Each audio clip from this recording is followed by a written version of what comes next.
Imagine a ship at sea. Not a modern ship, not the enormous container vessels or the steel-hulled tankers of the contemporary world. A ship of the late Bronze Age, approximately 3,200 years ago. It is built from cedar, probably from the forests of Lebanon, the same forests that were already famous across the ancient world for producing the finest timber available anywhere in the eastern Mediterranean. The hull is smooth, the planks fitted together with mortise and tenon joints, sealed with fibre and resin. The single mast carries a rectangular sail made from linen or papyrus matting. Ropes of plant fibre run from the mast to the stern and the prow. The ship is loaded, heavily loaded, riding low in the water, its cargo distributed carefully across the hull for stability.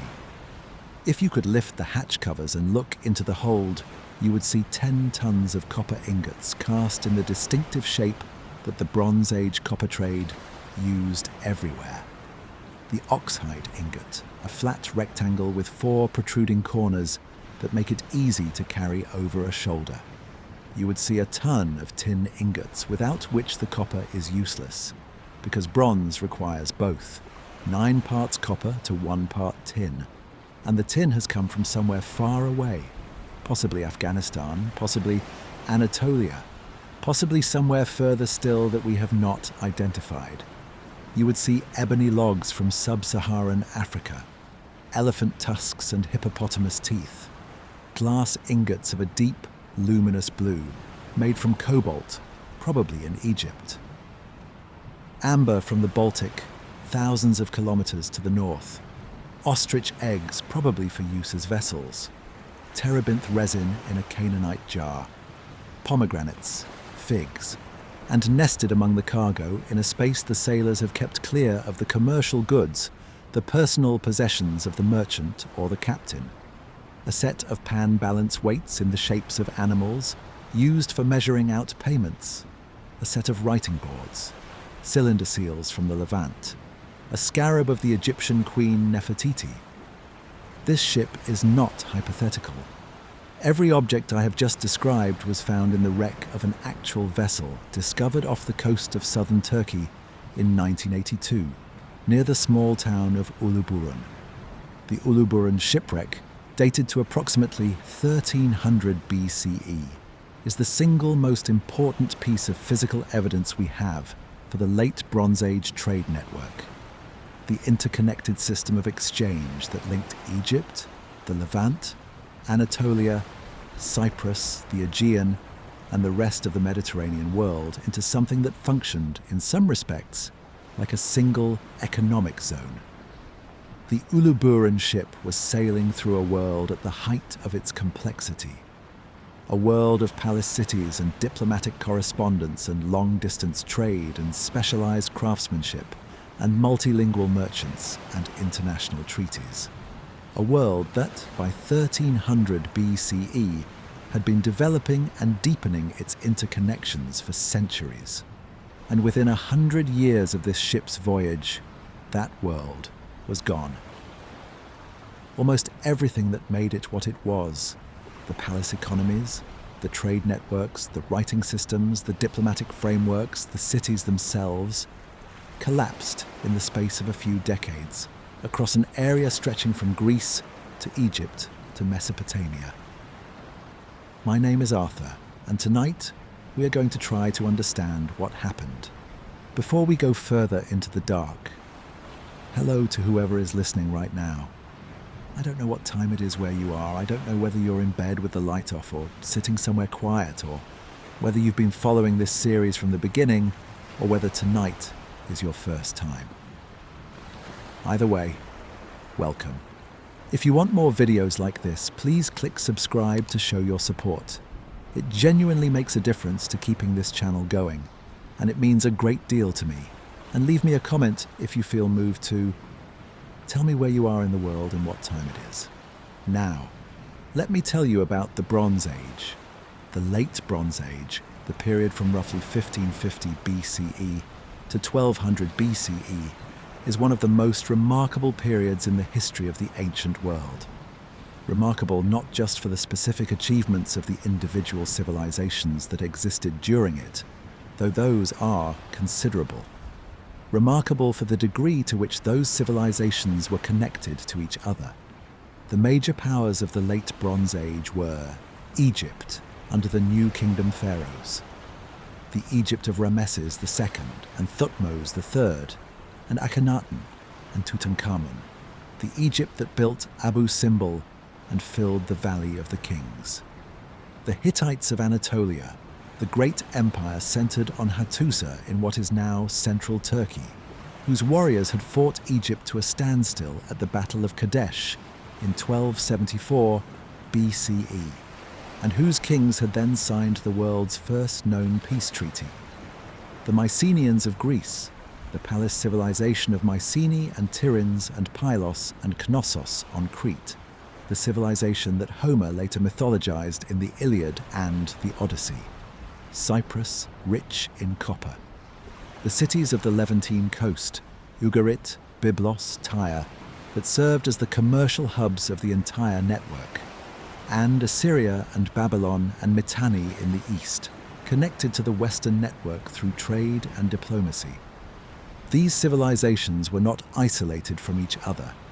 They were deeply intertwined, trading raw materials and finished goods, exchanging diplomatic letters and marriage alliances and gifts, competing and cooperating in ways that are recognizably modern in their complexity. The Amarna letters, the archive of diplomatic correspondence found in Egypt, dating to the 14th century BCE, give us direct access to the language of this interconnected world. The great kings of the age wrote to each other as brothers, a diplomatic fiction of equality that both parties understood to be convenient rather than literal. They sent gold and horses and ivory and lapis lazuli as gifts to cement alliances. They arranged marriages between their royal families. They complained about inadequate gifts and delayed correspondence with a specificity that feels startlingly familiar. A Hittite king writes to the Egyptian pharaoh asking for gold. "In my brother's country, gold is as plentiful as dirt. Why then does my brother make me beg for it?" These are not abstractions. They are people. Specific people with specific frustrations and specific hopes, managing specific relationships in a specific world. And that world ended, not slowly over centuries, in the gradual way that most ancient civilizations eventually decline, rapidly, within the span of a human lifetime, beginning around 1200 BCE. Almost every major player in the Late Bronze Age network collapsed, contracted, or was transformed beyond recognition. The Mycenaean palace civilization disappeared entirely. The Hittite Empire ended. Ugarit was destroyed and never rebuilt. Cyprus was disrupted. Even Egypt, the most powerful state in the ancient world, the one that survived, was permanently weakened, its empire contracted, its new kingdom entering a long decline. What happened? That is the question that has occupied archaeologists and historians for generations. And the answer, as we will explore tonight, is both more complex and more interesting than the simple narratives that are sometimes offered. It is also, as we will explore in the later parts of tonight's journey, more relevant to the present than it might initially seem. But first, let us stay with the world as it was before the end, because the world the Bronze Age people had built was extraordinary, and understanding what was lost requires understanding first what there was to lose. Let me try to convey something of the specific texture of the Late Bronze Age world, what it would have been like to live in it, to be a merchant or a diplomat or a palace official in the Eastern Mediterranean around 1300 BCE. The first thing to understand is that bronze itself was a technology of almost miraculous utility in this period. And that bronze was not available everywhere. Bronze requires copper and tin combined in the right ratio. Copper was available from Cyprus and from parts of Anatolia and Sardinia, Tin was not available anywhere near the centers of late Bronze Age civilization. It had to come from somewhere far away, and the specific routes and sources of the tin trade are one of the great, unresolved questions of Bronze Age archaeology. The consequence of this geographical distribution of resources was that no single late Bronze Age civilization was self-sufficient in the materials needed for its military technology. Egypt had gold, but needed tin. The Aegean had limited copper and almost no tin. Cyprus had copper, but needed the Levantine ports to move it. Everyone needed someone else. This mutual dependence was not a weakness in the short term. It was the engine of the entire Bronze Age trade network. Because everyone needed what they could not produce locally, everyone had an incentive to maintain the trading relationships that provided access to what they needed. The interdependence that would eventually make the system fragile was the same interdependence that made it rich. The palace economies of the late Bronze Age were extraordinary administrative machines. The Linear B tablets of the Mycenaean world, the baked clay records of the palace scribes at Pylos and Mycenae and Knossos, give us a specific and granular picture of how these economies worked. The palace tracked everything: the quantities of grain in storage, the numbers of sheep and their wool output, the quantities of bronze allocated to different craftsmen for different purposes, the rations of food provided to workers, the contributions of dependent villages. These were not primitive societies struggling to produce enough to survive. They were sophisticated bureaucratic economies, managing the flow of resources across large territories with a precision that required both the technology of writing and the institutional capacity to use it systematically. The scribes who maintained these records were specialists, trained in the specific syllabic script we call Linear B, which was adapted from an earlier Cretan writing system and used exclusively for administrative purposes. Linear B is not a literature. No poems or histories or religious texts in Linear B have survived. It is an accounting system, but the accounting it performed was the nervous system of an entire civilization. And then it stopped. The Linear B tablets that survive do so because they were accidentally fired in the destructions that ended the Mycenaean palaces. The clay that was never intended to be permanent was baked hard by the fires that consumed the buildings around it. The last tablets are the administrative records of the final days, the final accounting of a system on the verge of ending. Some of them record unusual activities: rowers being mustered from coastal towns, watchers posted along the coastline, the mobilization of resources that suggests a society aware that something threatening is approaching. And then the tablets stop. There are no more records. Not damaged records, not fragmentary records. No records at all. The writing system disappeared with the palace system that had created and maintained it. The knowledge of how to read and write Linear B died with the scribes who had used it. Greece, which had been literate, became illiterate for approximately 400 years. That specific detail, the disappearance of literacy from an entire civilization, is one of the most visceral illustrations of what the Bronze Age collapse actually meant. Not just the falling of walls and the burning of palaces, the ending of the capacity to record and transmit knowledge systematically, the severing of the connection between the present and the past that writing makes possible. Tonight, we are going to try to understand how a world that had achieved so much came to such a sudden end. The question is both historical and, as we will see, uncomfortably relevant. Let me take you deeper into the world of the late Bronze Age, because it deserves more than a summary. The period from roughly 1550 to 1200 BCE, the late Bronze Age, was by any measure one of the most sophisticated eras in the ancient world's history. Not sophisticated in the way that later periods were sophisticated. It lacked the philosophical tradition of classical Greece, the legal elaboration of Rome, the religious systematization of the major world religions. But sophisticated in a specific and underappreciated way, in the degree to which it had developed the institutional and commercial infrastructure of a genuinely international world. Let me start with Egypt, because Egypt is the best documented of the late Bronze Age powers, and because Egypt's records give us our clearest window into how the system as a whole worked.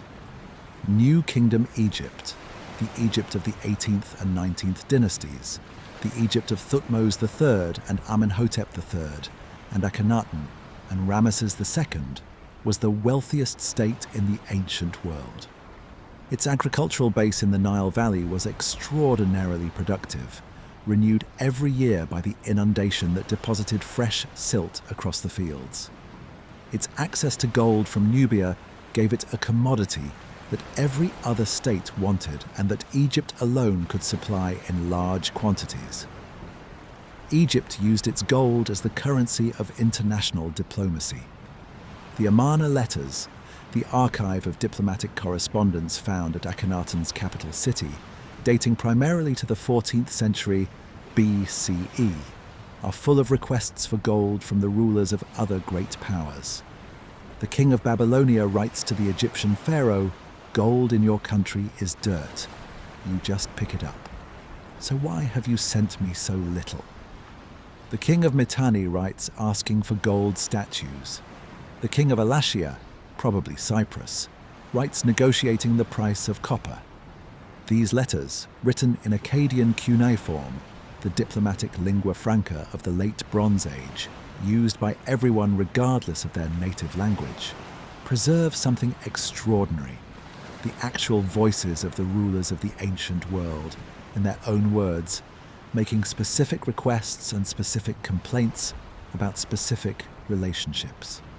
The letters reveal a world of carefully calibrated diplomatic relationships, maintained through the exchange of gifts and the arrangement of marriages. The great kings of the age were bound together by a specific protocol of brotherhood, a fiction of equality that allowed states of very different power to interact without either side losing face. The pharaoh was the brother of the Hittite king and the brother of the Babylonian king, regardless of the actual power differential between Egypt and its correspondents. Within this framework of royal brotherhood, a specific system of gift exchange operated. The great kings sent each other lavish presents. Horses and chariots worked gold and silver, linen and oils and exotic animals, and expected equally lavish presents in return. The exchange was not commerce, technically. It was gift-giving between equals.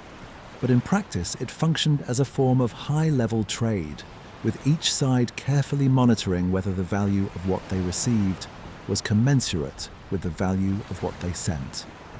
When it wasn't, they complained. Vigorously. The Amarna letters contain extraordinary outbursts of royal frustration at inadequate gifts, delayed correspondence, and failures of diplomatic protocol. The king of Babylonia writes with barely concealed fury that the gold the pharaoh sent was not enough to buy a single house in Babylonia. Another letter complains that the Egyptian messengers were made to stand in the sun for 5 days without being granted an audience. These are not the grand, impersonal communications of distant powers.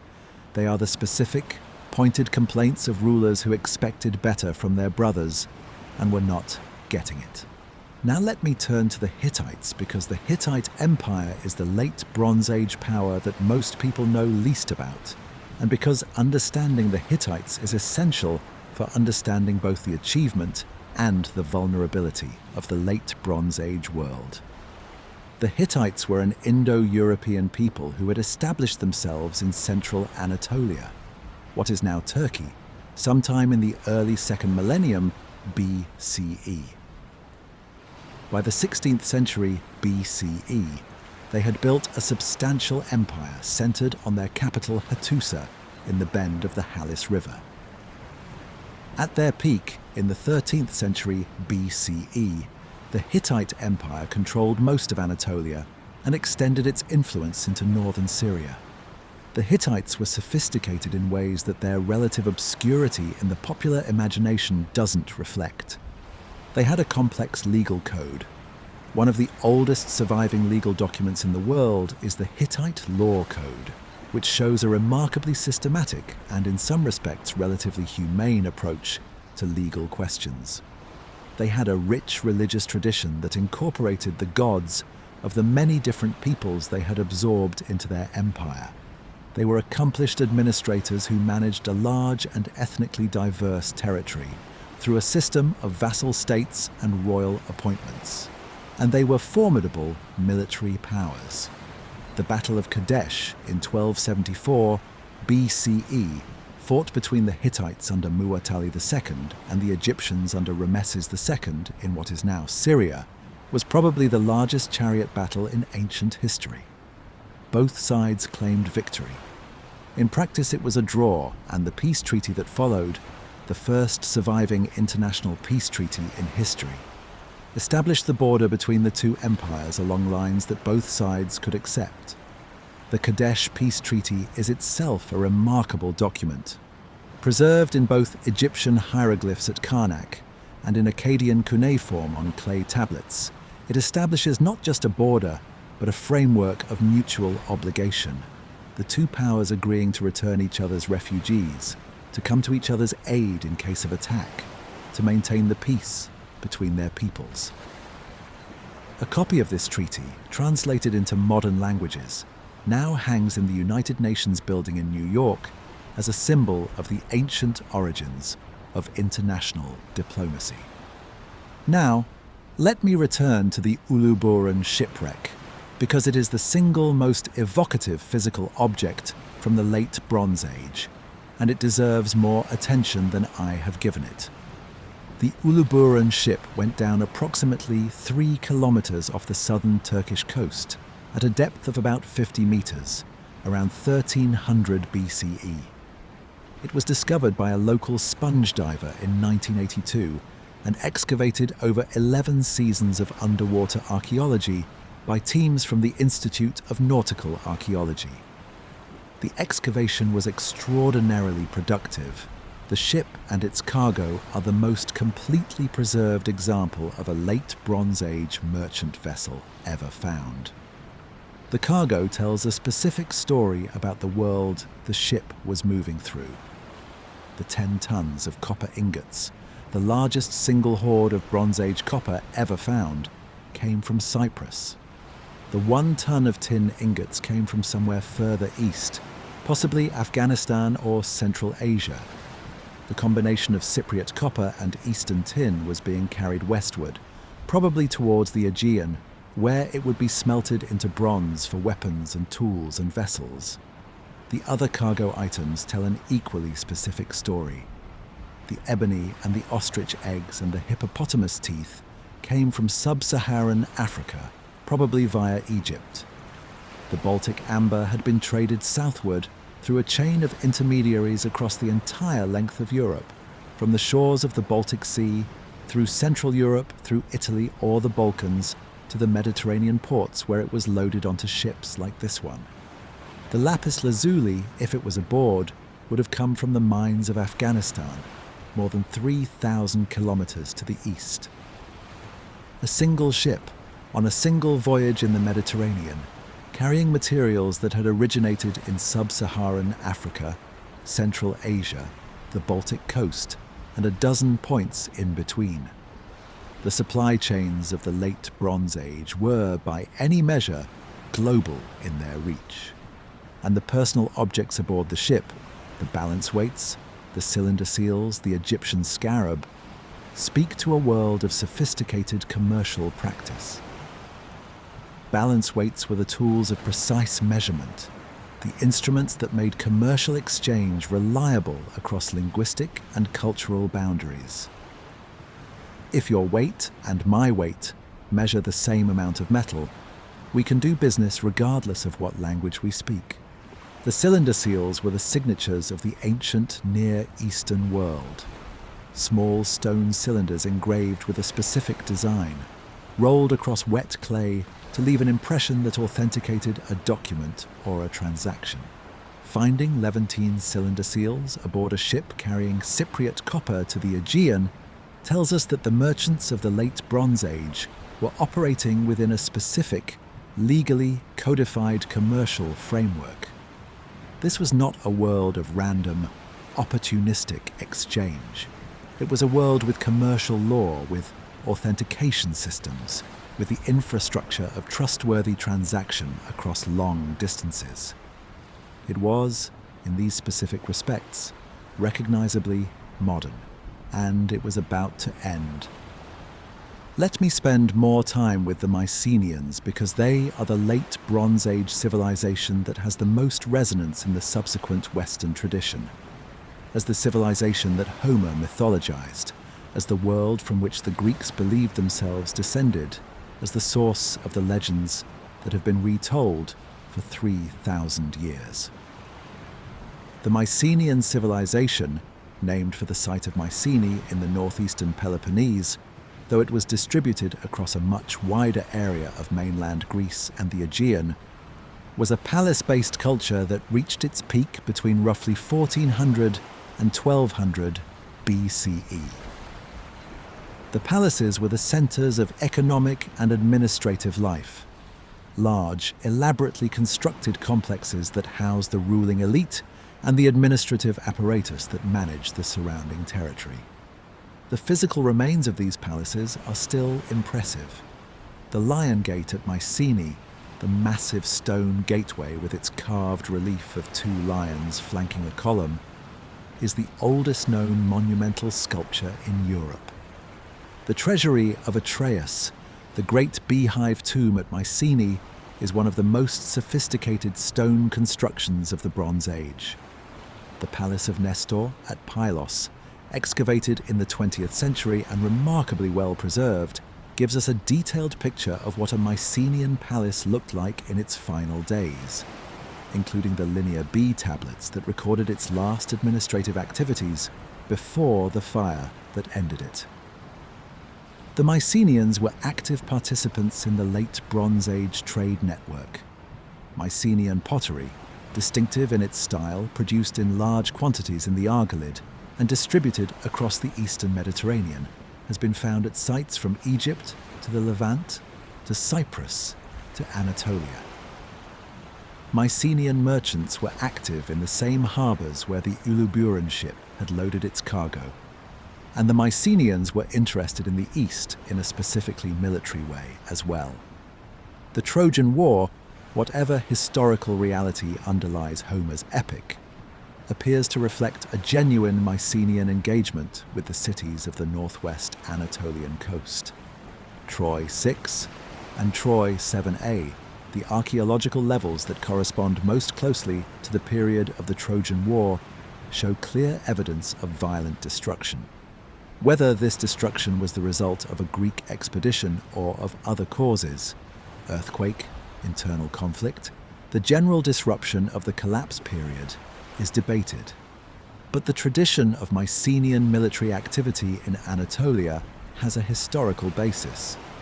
The world Homer describes in the Iliad and the Odyssey, the world of bronze weapons and palace feasts and long sea voyages and competitive gift exchange, is the world of the Late Bronze Age, filtered through centuries of oral transmission and shaped by the poetic tradition of the Greek Dark Ages that followed. The specific details are often anachronistic, and the heroic framework is a later elaboration. But the underlying world, the world of chariot warfare and palace economies, and the specific geography of the Aegean and Eastern Mediterranean, is real. Homer is, in this sense, our most widely read source for the Bronze Age. Not a reliable source, not a historical text in any modern sense, but a memory. A long, elaborated, poetically transformed memory of a world that ended around 1200 BCE, and that Greeks 3 centuries later were still trying to understand through story. The Bronze Age world that the Uluburun ship was moving through, that the Amarna letters were documenting, that the Linear B tablets were administering. That world was the world that became myth. The world that generated the Iliad and the Odyssey, and the entire subsequent tradition of Western epic and tragedy. And then it ended. The ending is what we need to understand. And to understand the ending, we need first to understand what the world looked like in the years and decades just before the collapse. Because the collapse did not come without warning. There were signs. The last documents from the palace at Pylos, the Linear B tablets baked hard in the fire that ended the palace around 1180 BCE, include records of unusual military preparations, rowers being assembled from coastal towns, bronze being collected from sanctuaries and redistributed as weapons, watchers being posted along the coastline. The palace administration at Pylos knew something was coming. It was preparing. It was mobilizing its resources in response to a perceived threat. And then it was gone. Whatever came, the preparation was not enough. Let me tell you about the last letter from Ugarit. Ugarit was one of the great port cities of the late Bronze Age Levant, a cosmopolitan commercial hub on the Syrian coast that had been prosperous and continuously inhabited for thousands of years. By the 13th century BCE, it was at the height of its prosperity. Its merchants traded with Egypt and Cyprus and the Aegean. Its scribes maintained records in at least 8 different languages and 6 different writing systems, a multilingual capacity that reflects the specific character of a city at the intersection of multiple trading worlds. It had a palace, temples, and residential districts that archaeology has revealed in considerable detail. In the ruins of Ugarit, archaeologists found a set of clay tablets that were never sent. They had been prepared for dispatch, formed, inscribed, and placed in an oven to harden before being sealed and carried to their destinations. But they never left the city. They were found in the oven where they had been baking when whatever happened to Ugarit happened. The tablets are letters, urgent letters, emergency communications from the last days of a city that was about to be destroyed. One letter is from the king of Ugarit to the king of Alashia, probably Cyprus.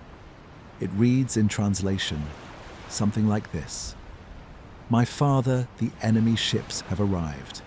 They have set fire to my towns and done terrible damage. Does my father not know that all my troops and my chariots are in Hittite territory, and all my ships are in Lycia? My country is abandoned to itself. 7 enemy ships have appeared and done terrible damage." Another letter, found in the same archive, is a reply from the king of Alashia to the king of Ugarit, apparently written in response to an earlier message that has not survived. The Alashian king writes that he cannot send help. His own cities are being attacked. He tells the king of Ugarit to strengthen himself and his soldiers and his chariots because the enemy is strong. And then nothing. No further letters. No reply from Ugarit. No record of what happened next. What happened next, the archaeology tells us without words. Ugarit was destroyed, burned violently. Its buildings collapsed, its population killed or fled. And unlike many ancient cities that were destroyed and rebuilt, Ugarit was never rebuilt. The city that had been continuously inhabited for millennia simply stopped. The site remained unoccupied. The oven with the unsent letters is one of the most haunting objects in the entire archaeological record. The letters were ready to go. The king had dictated them, the scribes had written them, the clay had been fired. And then something arrived that made the sending irrelevant. The ships that the king had written about were already there. Ugarit's fate was not unique. The destruction of Ugarit was one destruction in a wave of destructions that moved across the eastern Mediterranean beginning around 1200 BCE and continuing for several decades. The specific sequence, as best as archaeology can reconstruct it, went something like this. Around 1200 BCE, the Mycenaean palaces on mainland Greece were destroyed or abandoned. Mycenae itself shows evidence of burning. Tiryns shows evidence of burning. Pylos, the palace whose Linear B tablets recorded the emergency preparations in its final days, was burned and never rebuilt. The destruction layer at Pylos is sudden and severe, with no evidence of gradual decline before it and no reoccupation after. Around the same time, or slightly after, the Hittite Empire collapsed. The great capital of Hattusa was burned and abandoned. The Hittite heartland in central Anatolia was devastated. The empire that had fought Egypt to a standstill at Kadesh and had signed the world's first international peace treaty simply ceased to exist as a political entity. The Levantine cities, including Ugarit but also Alalak, Hazor, Megiddo and others along the coast and inland, show destruction layers from this period. Not all were destroyed simultaneously, and not all were permanently abandoned. But the pattern of destruction is unmistakable and widespread. Cyprus shows evidence of disruption. The copper-producing island that had been one of the linchpins of the Bronze Age trade network was struck by a wave of violence and population movement that permanently altered its character. Even Egypt, the one major power that survived, was struck. The reign of Ramesses III, who ruled Egypt from approximately 1186 to 1155 BCE, was defined in part by his military campaigns against a confederation of peoples that Egyptian records called the Sea Peoples. These campaigns are commemorated in the great temple complex at Medinet Habu in Upper Egypt, where Ramesses had carved on the walls a detailed account of two major battles, one on land and one at sea, in which Egyptian forces defeated the Sea Peoples. The Sea Peoples. The term appears in Egyptian sources and has become the conventional label for the various groups that the Egyptian records describe as attacking Egypt and the Levantine coast during the period of the collapse. But who they were, where they came from, and what role they played in the collapse itself is one of the most debated questions in ancient history. Let me introduce them carefully because they have been misrepresented in many popular accounts. The Egyptian records at Medinet Habu describe the Sea Peoples with considerable specificity. Ramesses III lists several distinct groups: the Peliset, the Cheker, the Shekelesh, the Denian, the Weshesh. He describes them as coming from islands and as having devastated the lands of the Hittites, of Kode, of Carchemish, of Azawa, and of Alashia, a list that corresponds remarkably well with the archaeological evidence of destruction in those regions. The Peliset are generally identified with the Philistines of the Bible, the people who settled the coast of Canaan in the aftermath of the collapse period, and who left a rich archaeological record in the cities of Ashkelon, Ashdod, and Ekron. The Denian are sometimes identified with the Danaans, one of Homer's names for the Greeks. The Shekelesh have been connected to Sicily, or to the sickles of Sicily. The Cheker appear in a later Egyptian source as settled on the Levantine coast. These identifications are all uncertain and contested. The names in Egyptian hieroglyphs do not map cleanly onto names in other languages, and the Egyptian scribes were not necessarily concerned with ethnographic precision when describing the enemies of their pharaoh. What the Medinet Habu inscriptions do tell us with some clarity is that the Sea Peoples were not a single unified force. They were a confederation, multiple distinct groups apparently moving together with their families and their possessions loaded into carts and ships. The famous relief carving at Medinet Habu shows ox carts loaded with women and children, accompanied by warriors. A migration, not just a raiding party. This image of a migration in progress is crucial for understanding what the Sea Peoples were. They were not or at least not primarily, pirates or raiders making hit-and-run attacks on prosperous coastal cities. They were peoples in motion, groups of people with their families and their belongings, moving across the Mediterranean and looking for somewhere to settle. Where had they come from? The question is genuinely difficult.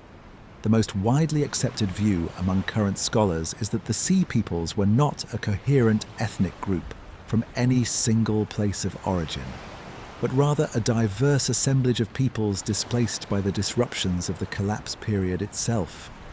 People from the Aegean, from Anatolia, from Cyprus and the Western Mediterranean, who were themselves casualties of the same catastrophe that they are sometimes blamed for causing.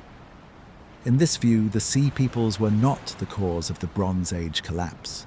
They were a symptom of it, refugees and displaced peoples, themselves set in motion by the disruptions that were collapsing the world around them, moving across the Mediterranean and adding their own violence and disruption to a system that was already under extreme stress.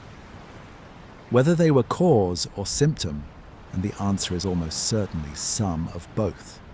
The Sea Peoples were one of the most dramatic features of the collapse period, and their movement through the eastern Mediterranean left a permanent mark on the geography and the demography of the ancient world. The Philistines settled on the coast of Canaan. Other groups settled in Cyprus. Others moved westward into the central Mediterranean. The specific distribution of peoples across the Mediterranean in the Iron Age, the distribution that shaped the world of the Hebrew Bible and of classical Greece and of early Rome, was shaped partly by the population movements of the collapse period. The world that came after was populated differently from the world that came before. And part of the reason it was populated differently is that the world that came before had collapsed so thoroughly that the people of the collapse period had nowhere to go back to. They kept moving, and the world they eventually settled into was a different world from the one that the Uluburun ship had sailed through. The oven is still there, in the ruins of Ugarit, the letters still inside it, waiting for a king who never came to send them. Let me stay with the letters from Ugarit a little longer, because they deserve it. The letter to Alashia, the king of Ugarit, writing in desperation about enemy ships, was written in Ugaritic, the local language of the city, using a cuneiform alphabet that the scribes of Ugarit had developed. But the letter from Alashia in response was written in Akkadian, the international diplomatic language of the age. Two different languages, on tablets found in the same archive, representing the two sides of a conversation that was cut off mid-exchange. The content of the Alashian king's reply is worth dwelling on. He cannot send help, he says, because his own cities are being attacked. He is not indifferent. He is not dismissive. He is himself under the same pressure. The network of mutual obligation that the late Bronze Age had built, the brotherhood of kings, the exchange of gifts and aid and diplomatic letters, was failing simultaneously at every node. When Ugarit was attacked, it looked to its allies. Its allies were themselves under attack. The system that should have provided collective security had no capacity left to provide it. Each node of the network was absorbing its own crisis. There was nothing left to extend outward. This is a specific and important pattern. It is not a story of betrayal. The Alashian king was not choosing to abandon Ugarit. He was simply incapable of helping because the same forces that were destroying Ugarit were simultaneously threatening him. The collapse of the network was total, simultaneous, and self-reinforcing. Let me also spend more time with the destruction layer itself at Ugarit, with what the archaeology shows in physical terms about what happened to the city. The destruction layer at Ugarit is thick, dark, and full of ash and burnt debris. The mud brick walls of the buildings had collapsed. In some places, the remains of the walls show the specific distortion of bricks that had been subjected to intense heat. The floors of the palace and the residential buildings were covered with a layer of destruction debris that included fragments of pottery, the charred remains of wooden furniture and roof timbers, and in some rooms the scattered remains of objects that had been swept from shelves or knocked from tables in the violence of the end. There were bodies, not many. The population had apparently had some warning, or some of them had. But there were individuals who had not made it out. Their skeletal remains found in the destruction layer speak to a death that was violent and sudden, and there was no subsequent habitation.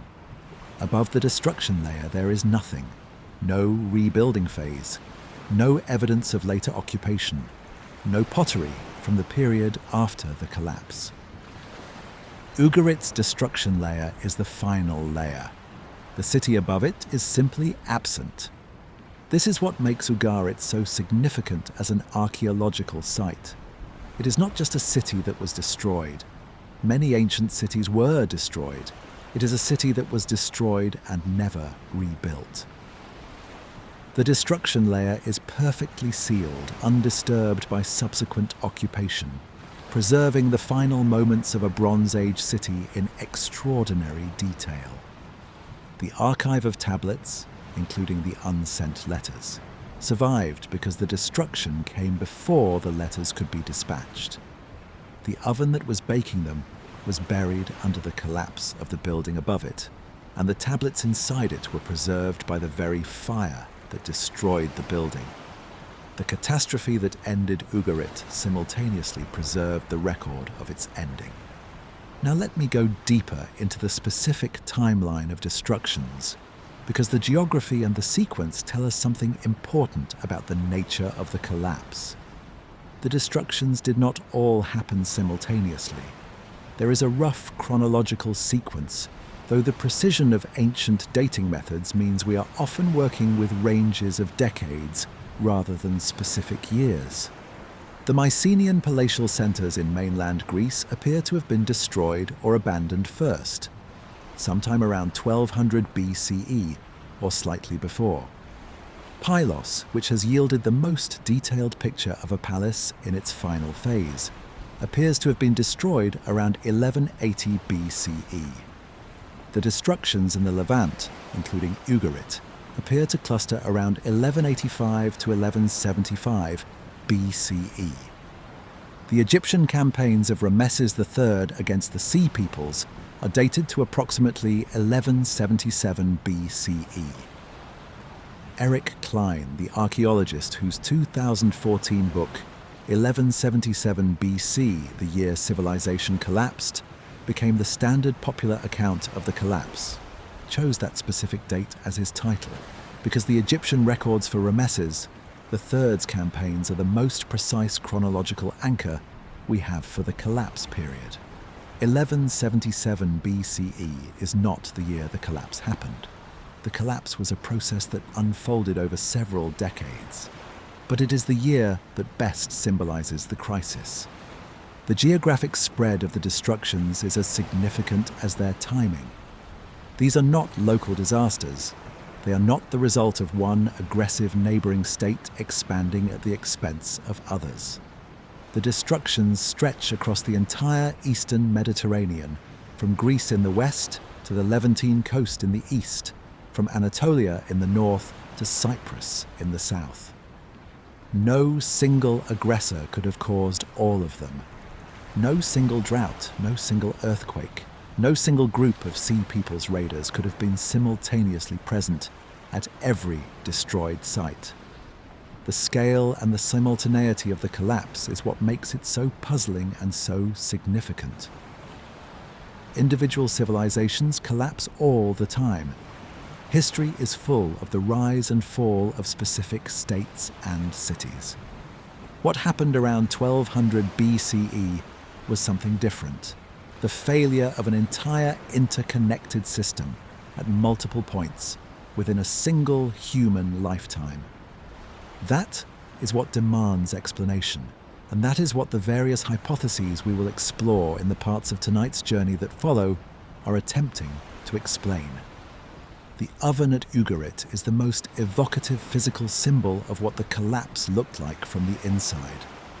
The king, dictating his desperate letter to Alashia, the scribes writing it out carefully in the proper cuneiform script, the tablet placed in the oven to harden, and then the ships arriving, or the fire starting, or whatever specific catastrophe it was that ended the city in those final hours, before the letter could be taken out and sealed and given to a messenger to carry to Cyprus.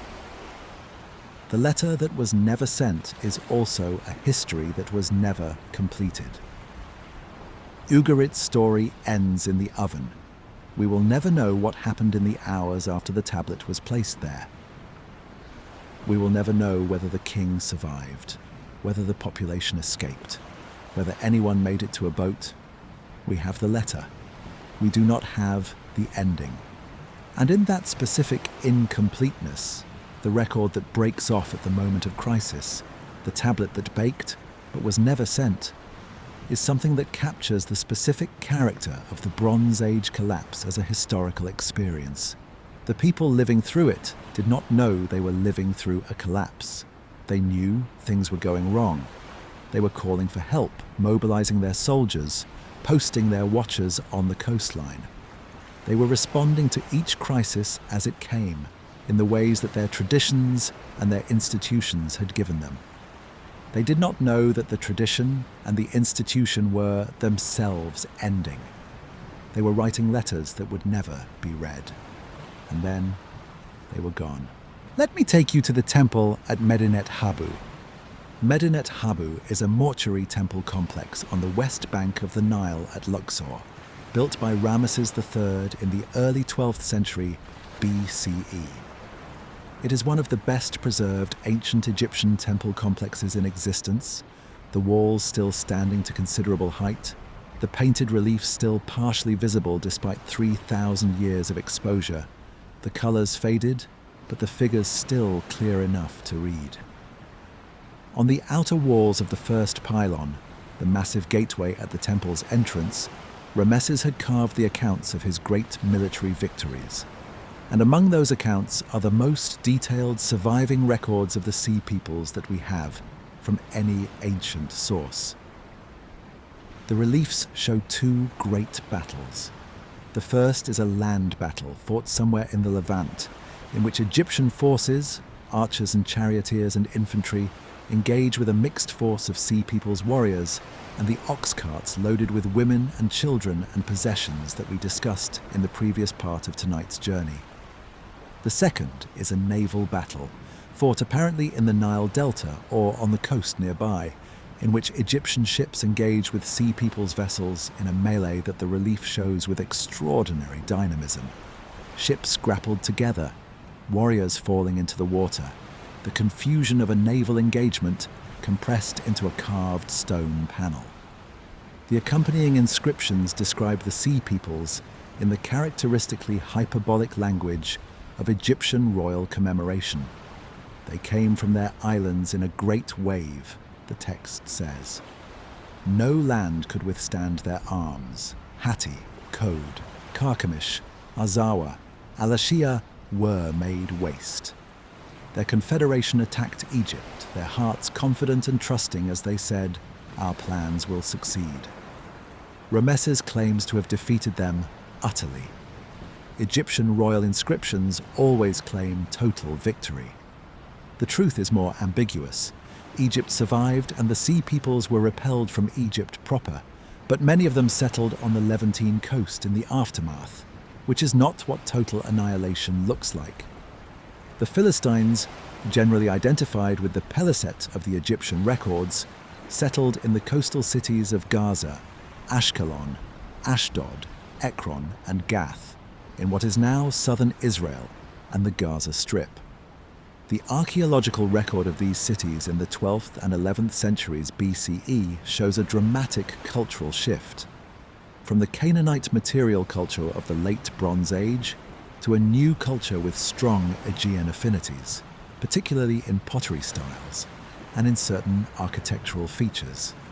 The Philistine pottery of the early Iron Age is unmistakable and distinctive, a style clearly derived from Mycenaean and Cypriot pottery traditions, locally produced in the Levant by people who had brought the pottery-making tradition with them from somewhere in the Aegean world.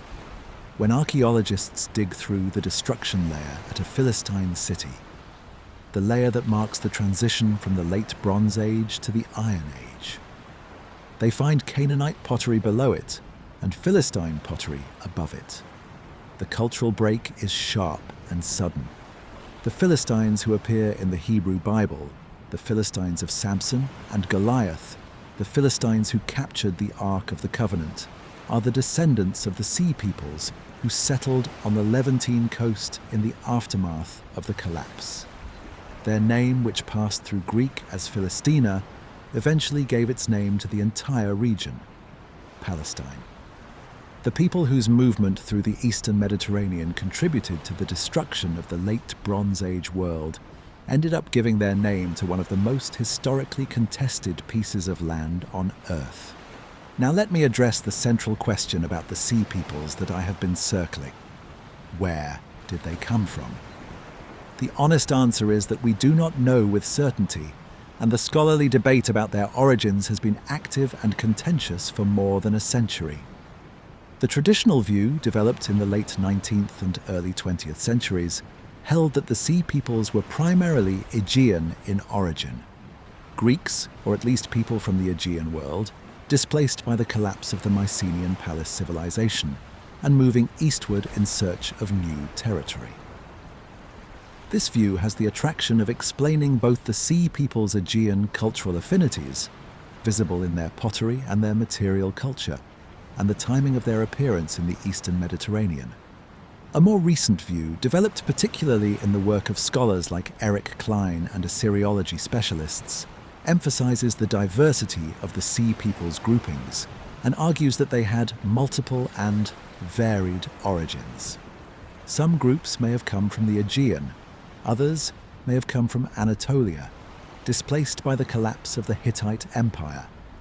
Others may have come from the central Mediterranean, Sicily, Sardinia, or the Italian peninsula. The specific Egyptian names for the Sea People groups can be tentatively matched to various geographical regions, though none of the identifications is certain. A third and increasingly influential view argues that the Sea Peoples were not primarily people from outside the eastern Mediterranean system at all. They were, in this reading, largely people who were already part of the late Bronze Age world, people from the collapsing Mycenaean palaces, from the disrupted cities of Cyprus and the Levantine coast, from the disintegrating Hittite Empire, who had been set in motion by the collapse itself and who were moving in search of somewhere to settle. In this view, the Sea Peoples were not invaders from outside the system. They were refugees from within it. People whose own cities had been destroyed, whose own palace economies had collapsed, whose own agricultural systems had failed, and who were now moving across the Mediterranean with their families and their possessions because they had nowhere left to go. This distinction between invaders from outside and refugees from within matters enormously for how we understand the collapse. If the Sea Peoples were external invaders whose arrival caused the collapse, then the collapse has a relatively straightforward explanation. Military force applied to a prosperous but vulnerable civilization. If the Sea Peoples were themselves products of the collapse, then they are a symptom rather than a cause. And the real explanation for the collapse must lie in whatever set them in motion in the first place. The consensus among contemporary scholars leans toward the second interpretation.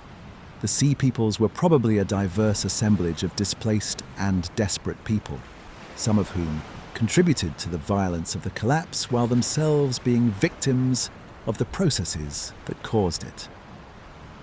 The collapse was not caused by the Sea Peoples. The Sea Peoples were part of what the collapse looked like. But this raises the harder question: what caused the collapse if the Sea Peoples didn't? We will address that question in the parts of tonight's journey that follow. But first, let me spend time with what happened to the people of the destroyed civilizations. Not the Sea Peoples, who survived and in many cases thrived in their new settlements, but the original inhabitants of the destroyed cities. What happened to the Mycenaeans? The Mycenaean palace civilization ended. The palaces were destroyed or abandoned. The administrative system that had maintained the Linear B records disappeared. The craftsmen who had produced the distinctive Mycenaean pottery and the skilled metalworkers who had produced the bronze weapons and tools and ornaments. They did not simply vanish. Some of the population survived. The destructions, severe as they were not genocides in most cases. The archaeological evidence suggests that population did decline sharply in most areas of Greece in the period following the collapse. Settlements were abandoned. The density of habitation in many regions dropped dramatically. But people remained. They adapted. What they lost was the institutional framework of the palace economy. They lost the administrative system that had coordinated their labor and managed the redistribution of resources. They lost the writing system that had recorded the accounts and the allocations. They lost the trade networks that had brought tin from Central Asia and copper from Cyprus and amber from the Baltic. They kept their language. The Greek language continued, transformed and diversified through the dark ages that followed the collapse. They kept their religious traditions in attenuated and adapted form.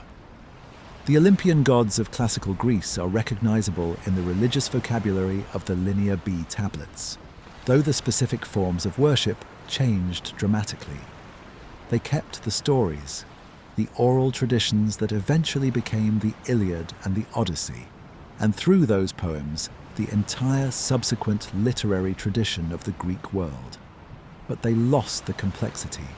They lost the ability to produce the things that Bronze Age complexity had enabled. The elaborate metalwork, the standardized pottery produced in large quantities, the monumental stone construction. For 4 centuries, the Greek world was simpler, smaller, less connected, less productive than it had been. The Greek Dark Ages are not a complete darkness. Recent archaeology has shown that the period was more varied and in some regions more prosperous than the older scholarship suggested. But they were a genuine contraction. The world that emerged from them, the world of the Greek city-states, of the alphabet, of the great philosophical and literary and scientific tradition, was built on the ruins of the Bronze Age, built by people who had, across generations, forgotten most of what the Bronze Age had known. The amnesia was almost total. The Greeks of the classical period did not know that Linear B had been a form of Greek. They did not know that the great palace complexes whose ruins they occasionally stumbled across had been built by their own ancestors. They thought the massive stone walls of Mycenae and Tiryns had been built by a race of giants, the Cyclopes, because no human beings they knew could have moved stones so large. They had forgotten that their ancestors had done exactly that. The collapse was so complete that the survivors' descendants could not recognize the survivors' world. That is the specific quality of the Bronze Age collapse that makes it so extraordinary and so haunting. It was not just cities that fell. It was memory itself. Let me also spend time with what happened to the Hittites, because the Hittite collapse is in some ways the most dramatic of all the Bronze Age endings, the most complete, the most total, the most final. The Hittite Empire at its peak controlled most of Anatolia and had fought Egypt to a standstill at Kadesh. Its capital at Hattusa was a large and sophisticated city. Extensive palace complexes, great temples, massive defensive walls built in the distinctive Hittite style of large stone blocks fitted together without mortar. The Lion Gate of Hattusa, where 2 sculpted lions flanked the main entrance to the city, was one of the great monuments of the ancient world. Around 1200 BCE, Hattusa was abandoned and burned. The destruction was thorough. The palace buildings were burned, the temples ransacked, the city emptied of its population.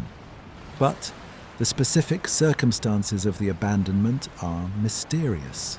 The destruction of Hattusa does not look exactly like a violent sack. There is evidence of systematic stripping of valuables before the burning, the kind of careful removal of portable wealth that suggests the population had time to prepare, rather than the sudden chaotic destruction of a surprise attack. Some scholars have argued that Hattusa was deliberately abandoned, that the Hittite population, facing the converging pressures of the collapse period, chose to leave the city and move elsewhere, rather than remain and face whatever was coming. The burning may have been set by the departing population themselves, destroying what they couldn't carry to prevent it from being used by whoever came after. If this is right, then the end of the Hittite capital was not a defeat, but a withdrawal. A deliberate, perhaps agonized decision to leave behind the city that had been the center of the empire for centuries. Where did the Hittites go? This is a question that scholars are still working on. Some Hittite populations appear to have moved southward into Syria, where a series of Neo-Hittite kingdoms persisted for several more centuries. Smaller, less powerful than the empire, but maintaining something of the Hittite cultural and political tradition. Carchemish on the Euphrates was one of these Neo-Hittite successor states, and it remained significant for centuries after the fall of Hattusa. Other Hittite populations may have moved westward, contributing to the populations that later Anatolian cultures drew on. The specific genetic and cultural connections between the Hittites and later Anatolian populations are an active area of research, and the picture is still being refined. But the empire itself, the specific political entity, the specific administrative system, the specific language of the Hittite royal court, disappeared. Hittite cuneiform, the script used for official Hittite documents, ceased to be used. The Hittite diplomatic tradition, the Hittite legal tradition, the Hittite religious tradition in its palace form, all of these ended with the empire. The Neo-Hittite successor states used a different writing system, Luwian hieroglyphs, and represented a cultural tradition that had diverged significantly from the imperial Hittite tradition. They were heirs to the Hittite world, but they were not the Hittite world. The empire that had carved its annals on the walls of Hattusa, that had signed the world's first international peace treaty, that had maintained diplomatic correspondence with the pharaohs of Egypt as brothers and equals. That empire is entirely gone. What we know of it comes entirely from archaeology and from the accident of textual survival. The cuneiform tablets found at Hattusa and at other Hittite sites, the Egyptian records of diplomatic exchanges, the few references in later sources. The Hittites were so thoroughly forgotten that when European scholars first encountered references to them in the Hebrew Bible in the 19th century, they assumed the Hittites were a minor local people, perhaps a clan or a small tribe. The idea that the Hittites had been a major empire comparable to Egypt, one of the great powers of the ancient world, seemed absurd. It was only when the tablets at Hattusa were excavated and deciphered in the late 19th and early 20th centuries that the full scale of the Hittite civilization became clear. They had been the brothers of the pharaoh, and they had been forgotten so completely that their very existence seemed implausible. That is what the Bronze Age collapse did to the Hittites. Now let me also say something about what happened to the Levantine cities, the cities of the Canaanite coast that had been the commercial and cultural hubs of the late Bronze Age. Ugarit, as we have seen, was destroyed and never rebuilt. But other Levantine cities had more complex fates. Byblos, one of the oldest continuously inhabited cities in the world, a major port that had been trading with Egypt since the Old Kingdom, survived the collapse in diminished form and continued to function as a commercial center in the Iron Age. Tyre and Sidon survived and eventually became the great Phoenician cities of the first millennium BCE. The Phoenicians, the name given by the Greeks to the Canaanite maritime trading people of the Iron Age, were the direct heirs of the late Bronze Age Levantine commercial tradition. Their city-states on the Lebanese coast maintained a version of the maritime commercial culture that had characterized cities like Ugarit, adapted to the changed conditions of the Iron Age. And the Phoenicians made one of the most consequential contributions to the subsequent history of civilization. They developed and spread the alphabet. The specific writing system that the Phoenicians used, a consonantal alphabet with around 22 letters, was adopted by the Arameans and through them spread across the Near East, was adapted by the Greeks to create the first true alphabet with vowels as well as consonants, and through the Greek alphabet became the ancestor of every alphabetic writing system in the world today. The Latin alphabet, the Arabic alphabet, the Hebrew alphabet, the Greek alphabet itself, the Cyrillic alphabet, the Devanagari script of Sanskrit. All of these trace their ancestry back, through chains of adaptation and modification, to the Phoenician consonantal alphabet. And the Phoenician alphabet itself appears to have developed from the Proto-Sinaitic script of the late Bronze Age, a script that was itself an adaptation of Egyptian hieroglyphs, developed in the turmoil of the period around the collapse. The collapse created the conditions for the alphabet, the disruption of the Bronze Age palace economies and their complex administrative writing systems, the cuneiform of Mesopotamia and Anatolia, the hieroglyphs of Egypt, the Linear B of the Mycenaeans, created a need for a simpler, more widely usable writing system. The Phoenician alphabet, with its small number of signs and its flexibility, was the answer to that need. Out of the destruction came the tool that made literacy available to anyone, not just to palace scribes. The collapse that ended so much was also the origin of something that outlasted everything it destroyed. Let me tell you about a letter that arrived too late. In the Hittite royal archives at Hattusa, excavators found a clay tablet containing a letter sent by the Hittite king Tudhaliya IV to the king of Ugarit, sometime in the 13th century BCE. The letter is about grain. Specifically, it is about the catastrophic shortage of grain that the Hittite Empire was experiencing, and the urgent need for Ugarit to send ships loaded with grain to the Hittite port of Ura. The king's tone is desperate. He writes that it is a matter of life and death.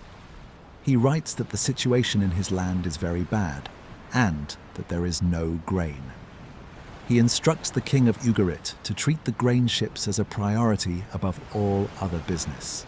Another tablet from the same archive is a letter from the Egyptian pharaoh, probably Merneptah, who ruled from 1213 to 1203 BCE, to the Hittite king, apparently in response to a similar request. The pharaoh writes that he has sent grain to Hatti in ships because he has heard that the Hittites are suffering from famine. A third letter, found at Ugarit, is a communication from someone, possibly a Hittite official, describing the famine conditions in the Hittite territories with stark specificity. The people of the Hittite land are dying of hunger, the letter says. If you do not come quickly, we ourselves will die of hunger. These letters predate the collapse by several decades. They come from the reign of Merneptah, who died around 1203 BCE, before the wave of destructions that swept the eastern Mediterranean around 1185 to 1175 BCE. But they document something important: a severe and sustained drought affecting the Hittite heartland, severe enough to produce famine conditions in the decades immediately before the collapse. This is the grain of the climate hypothesis, the argument, developed and refined by a number of scholars in recent years, that a prolonged drought affecting the eastern Mediterranean around and after 1200 BCE was a significant, possibly primary, driver of the Bronze Age collapse. The evidence for this drought comes from multiple independent sources, and the convergence of those sources is one of the most compelling aspects of the hypothesis. The first line of evidence is pollen records. In the sediments of lakes and bogs across the eastern Mediterranean region, the specific pollen preserved in each layer tells us what the vegetation was like at the time that layer was deposited. Vegetation is sensitive to rainfall. Certain plant species expand when rainfall is abundant and contract when it is scarce. The pollen record of a long sequence of lake sediments is therefore a proxy record of rainfall over time. Multiple lake sediment cores from the eastern Mediterranean, from lakes in Cyprus, from the Sea of Galilee, from various sites in Turkey and Greece, show a consistent signal around 1200 BCE, a sharp reduction in certain pollen types associated with moist conditions, and an increase in pollen types associated with drought-tolerant vegetation. The signal is not identical at every site, and the dating is imprecise enough that we cannot say whether the drought was simultaneous across the entire region or sequential. But the general direction of the signal is clear. The eastern Mediterranean was drier around 1200 BCE than it had been in the preceding centuries. The second line of evidence is isotope analysis. When rainfall decreases, the ratio of specific oxygen isotopes in the water changes in ways that are recorded in the shells of microorganisms living in the water. By analyzing the oxygen isotope ratios in the fossil shells of specific marine organisms preserved in sediment cores from the eastern Mediterranean, scientists can reconstruct the salinity history of specific bodies of water. And from salinity history, infer rainfall history. Studies of sediment cores from the eastern Mediterranean have identified a period of increased aridity, reduced rainfall, increased salinity in coastal waters, centered approximately on the period from 1200 to 850 BCE. The signal is not perfectly dated, and there is significant uncertainty in the specific timing, but it is consistent with the pollen evidence and with the historical record of the famine letters. A particularly significant study was published in 2013 by Brandon Drake using stable carbon and oxygen isotopes from a sediment core from the Sea of Galilee. Drake's analysis identified a specific episode of severe drought beginning around 1200 BCE that persisted for several centuries. A long-term climatic deterioration that would have had profound consequences for the agricultural productivity of the entire eastern Mediterranean region. The third line of evidence is the historical record itself. The famine letters, the references to food shortages, the grain shipments from Egypt to the Hittites. These are not geological proxies.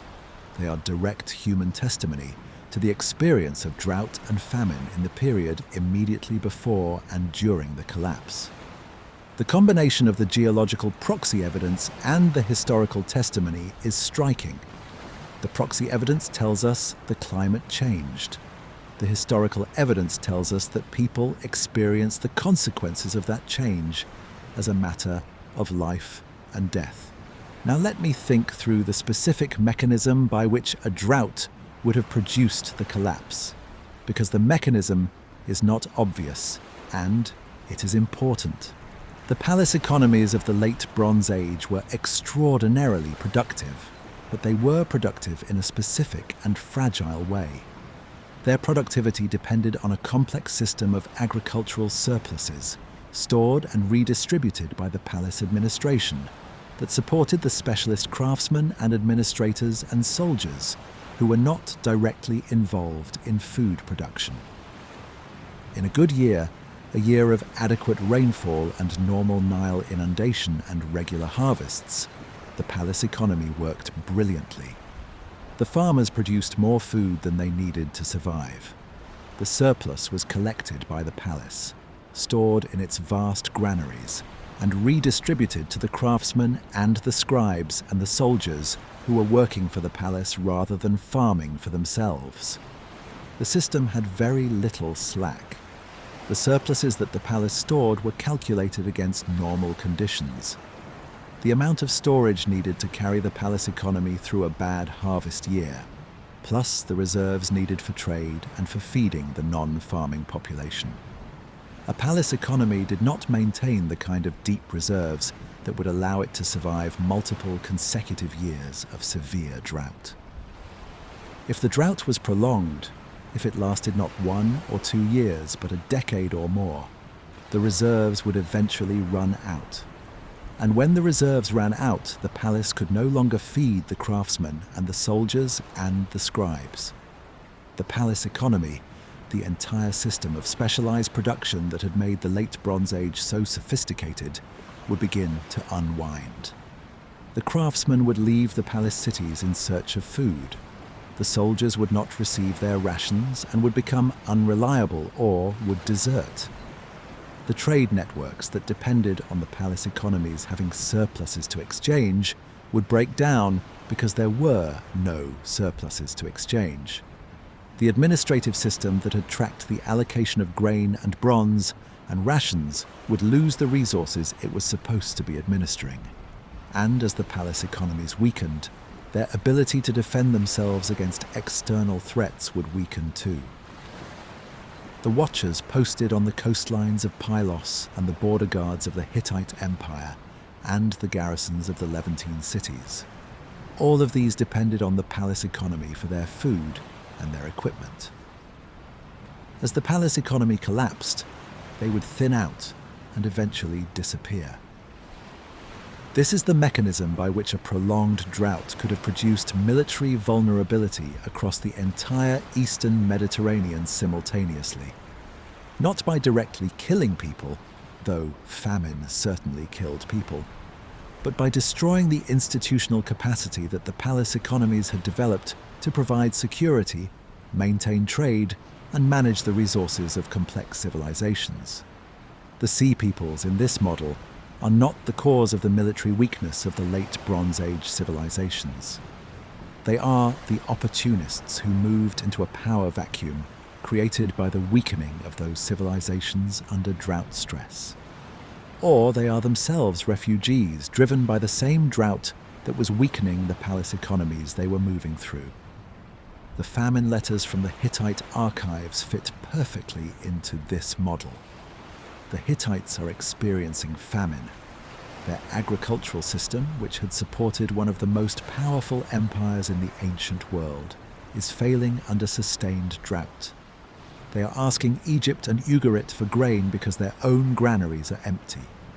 And within a generation or two of those desperate requests, the Hittite Empire is gone. The letters are not just evidence of famine, they are evidence of the beginning of the end.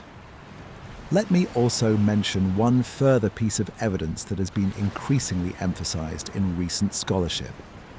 The evidence from the Levantine coast for a specific episode of severe drought in the exact period of the collapse. Analyses of fossilized pollen from a sediment core from the coastal plain of Israel, published in a landmark 2022 study, identified a sharp reduction in arboreal pollen and an increase in desert plant pollen in layers dated to approximately 1200 to 1150 BCE. The study's authors argued that this signal represents a severe and prolonged drought episode, precisely coinciding with the period of the destructions. What makes this study particularly significant is its geographic location. The coastal plain of Israel is exactly the region where many of the collapse period destructions are documented archaeologically. Cities like Megiddo and Hazor and Lachish, whose destruction layers mark the end of the Bronze Age in the Levant. The pollen record from this region, showing severe drought at exactly the time of those destructions, is a powerful piece of evidence linking the climate signal directly to the specific locations where the collapse is best documented. The drought hypothesis is not without its problems. The dating of the climate signals is imprecise. The relationship between drought and societal collapse is complex and mediated by many factors. Not every region of the eastern Mediterranean shows the same climate signal at the same time, and the collapse was so widespread and so rapid that it is difficult to explain through climate alone. But the evidence for a significant climate episode around 1200 BCE is now strong enough that most scholars who study the Bronze Age collapse take it seriously as a contributing factor. The question is not whether climate played a role, but how large a role it played relative to other factors. And that question leads us to the model that has become most influential in recent scholarship, the systems collapse model, which is the subject of the next part of tonight's journey. But before we get there, I want to spend more time with the specific experience of drought in the Bronze Age context, because I think it is easy to underestimate how catastrophic sustained drought would have been for these specific civilizations. We live in a world where food is produced in many places and transported globally. A drought in one region reduces supply but does not eliminate it. Other regions continue to produce, and the global market redistributes the shortage. The specific vulnerability of modern agricultural systems to drought is a real concern, but it is buffered by a redundancy of supply sources that the late Bronze Age world did not have. The late Bronze Age palace economies were not global in their food supply. They depended on the agricultural productivity of their own immediate hinterlands. The Nile Valley for Egypt, the Anatolian Plateau for the Hittites, the coastal plains and river valleys of the Levant for the Levantine cities, the Argolid and Messenia for the Mycenaean palaces. If the rains failed in these specific regions, if the agricultural productivity of these specific hinterlands dropped by a third or a half for several consecutive years, there was no global market to compensate. The grain that the Hittite king was desperately requesting from Egypt and Ugarit was not a commodity that could be bought on an open market. It was a diplomatic favor, requested from an ally who had his own people to feed, transported across hundreds of kilometers of sea in ships that were themselves expensive and vulnerable. And Egypt's grain surplus, the legendary productivity of the Nile Valley that had made Egypt the breadbasket of the ancient world, was itself dependent on the annual Nile inundation, which in turn depended on rainfall in the East African highlands that feed the Nile. If that rainfall was also reduced by the same broad climatic shift affecting the eastern Mediterranean, Egypt's capacity to supply grain to its allies would be diminished precisely when the demand for that grain was greatest. The climate system does not respect the boundaries of individual civilizations. A drought that affected the eastern Mediterranean broadly would have affected Egypt and the Hittites and the Mycenaeans and the Levantine cities all at the same time. Each would have been looking to the others for help at the same moment when each was least able to provide it. The specific horror of this scenario is its simultaneity. In a normal drought, a drought affecting one region while others are unaffected, the affected region can call on its trading partners for help, and those partners can provide it because their own agricultural systems are functioning normally. In a regional drought affecting all major trading partners simultaneously, the mutual aid network has no unaffected node to draw on. This is the specific vulnerability that a regional climate event exploits in an interconnected trading system. The same interconnection that makes the system rich in normal times, the same mutual dependence that brings tin from Central Asia and copper from Cyprus and amber from the Baltic together in a single ship, makes the system fragile in a regional catastrophe. The connections that carried prosperity in good times carried crisis in bad ones. Let me also spend time with a specific detail about the Hittite famine that I find particularly evocative: the specific language of the requests. The Hittite king writing to ask for grain does not write in the formal, distance language of official diplomatic correspondence. He writes with a desperation that cuts through the conventions of Bronze Age royal communication. It is a matter of life and death, he says. If you do not send grain, we will die of hunger. This is not the language of a king managing a temporary inconvenience. It is the language of a ruler whose people are starving. The formulaic politeness of the Amarna letters, the elaborate courtesies, the references to brotherhood, the careful management of royal dignity, is stripped away by the urgency of hunger.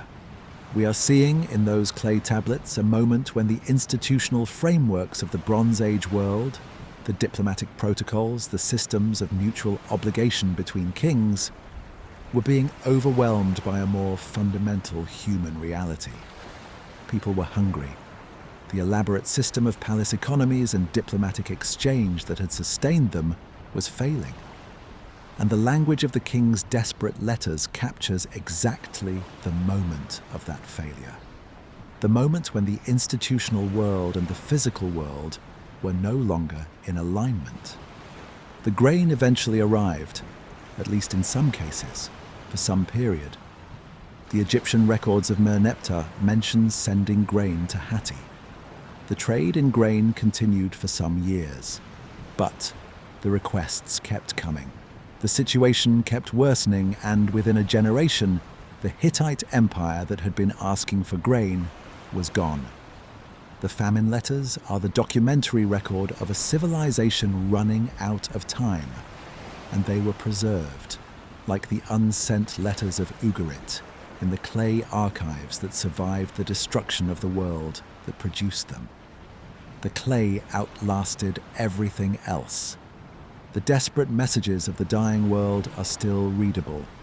We are reading them now, 3,000 years later, in the small hours of the night. Let me introduce you to a way of thinking about collapse that has transformed how scholars understand the Bronze Age, the system's collapse model.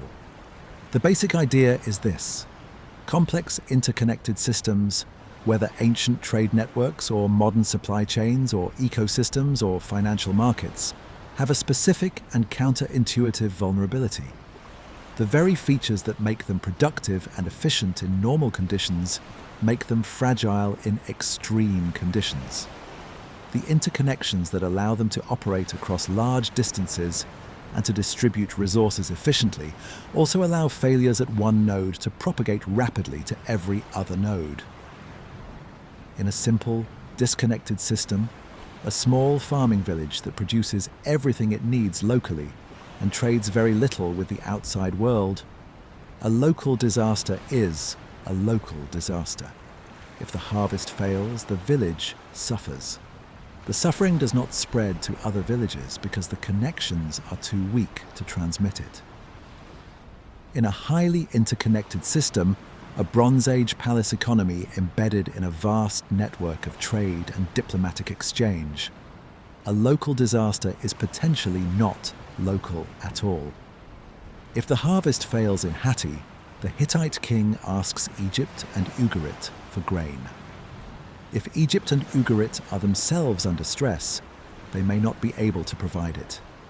If the Hittite military is weakened by food shortages, the Hittite borders become more vulnerable. If the Hittite borders are breached, the trade routes that pass through Hittite territory are disrupted. If those trade routes are disrupted, the cities that depend on them for essential materials, tin and copper for bronze, grain for food, are themselves weakened. A single stressor in an interconnected system does not stay in the place where it originates.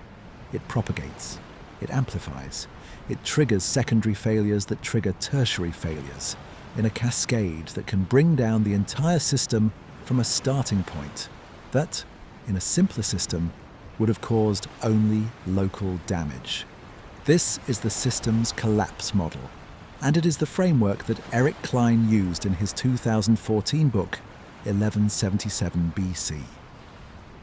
The year civilization collapsed to explain the Bronze Age collapse.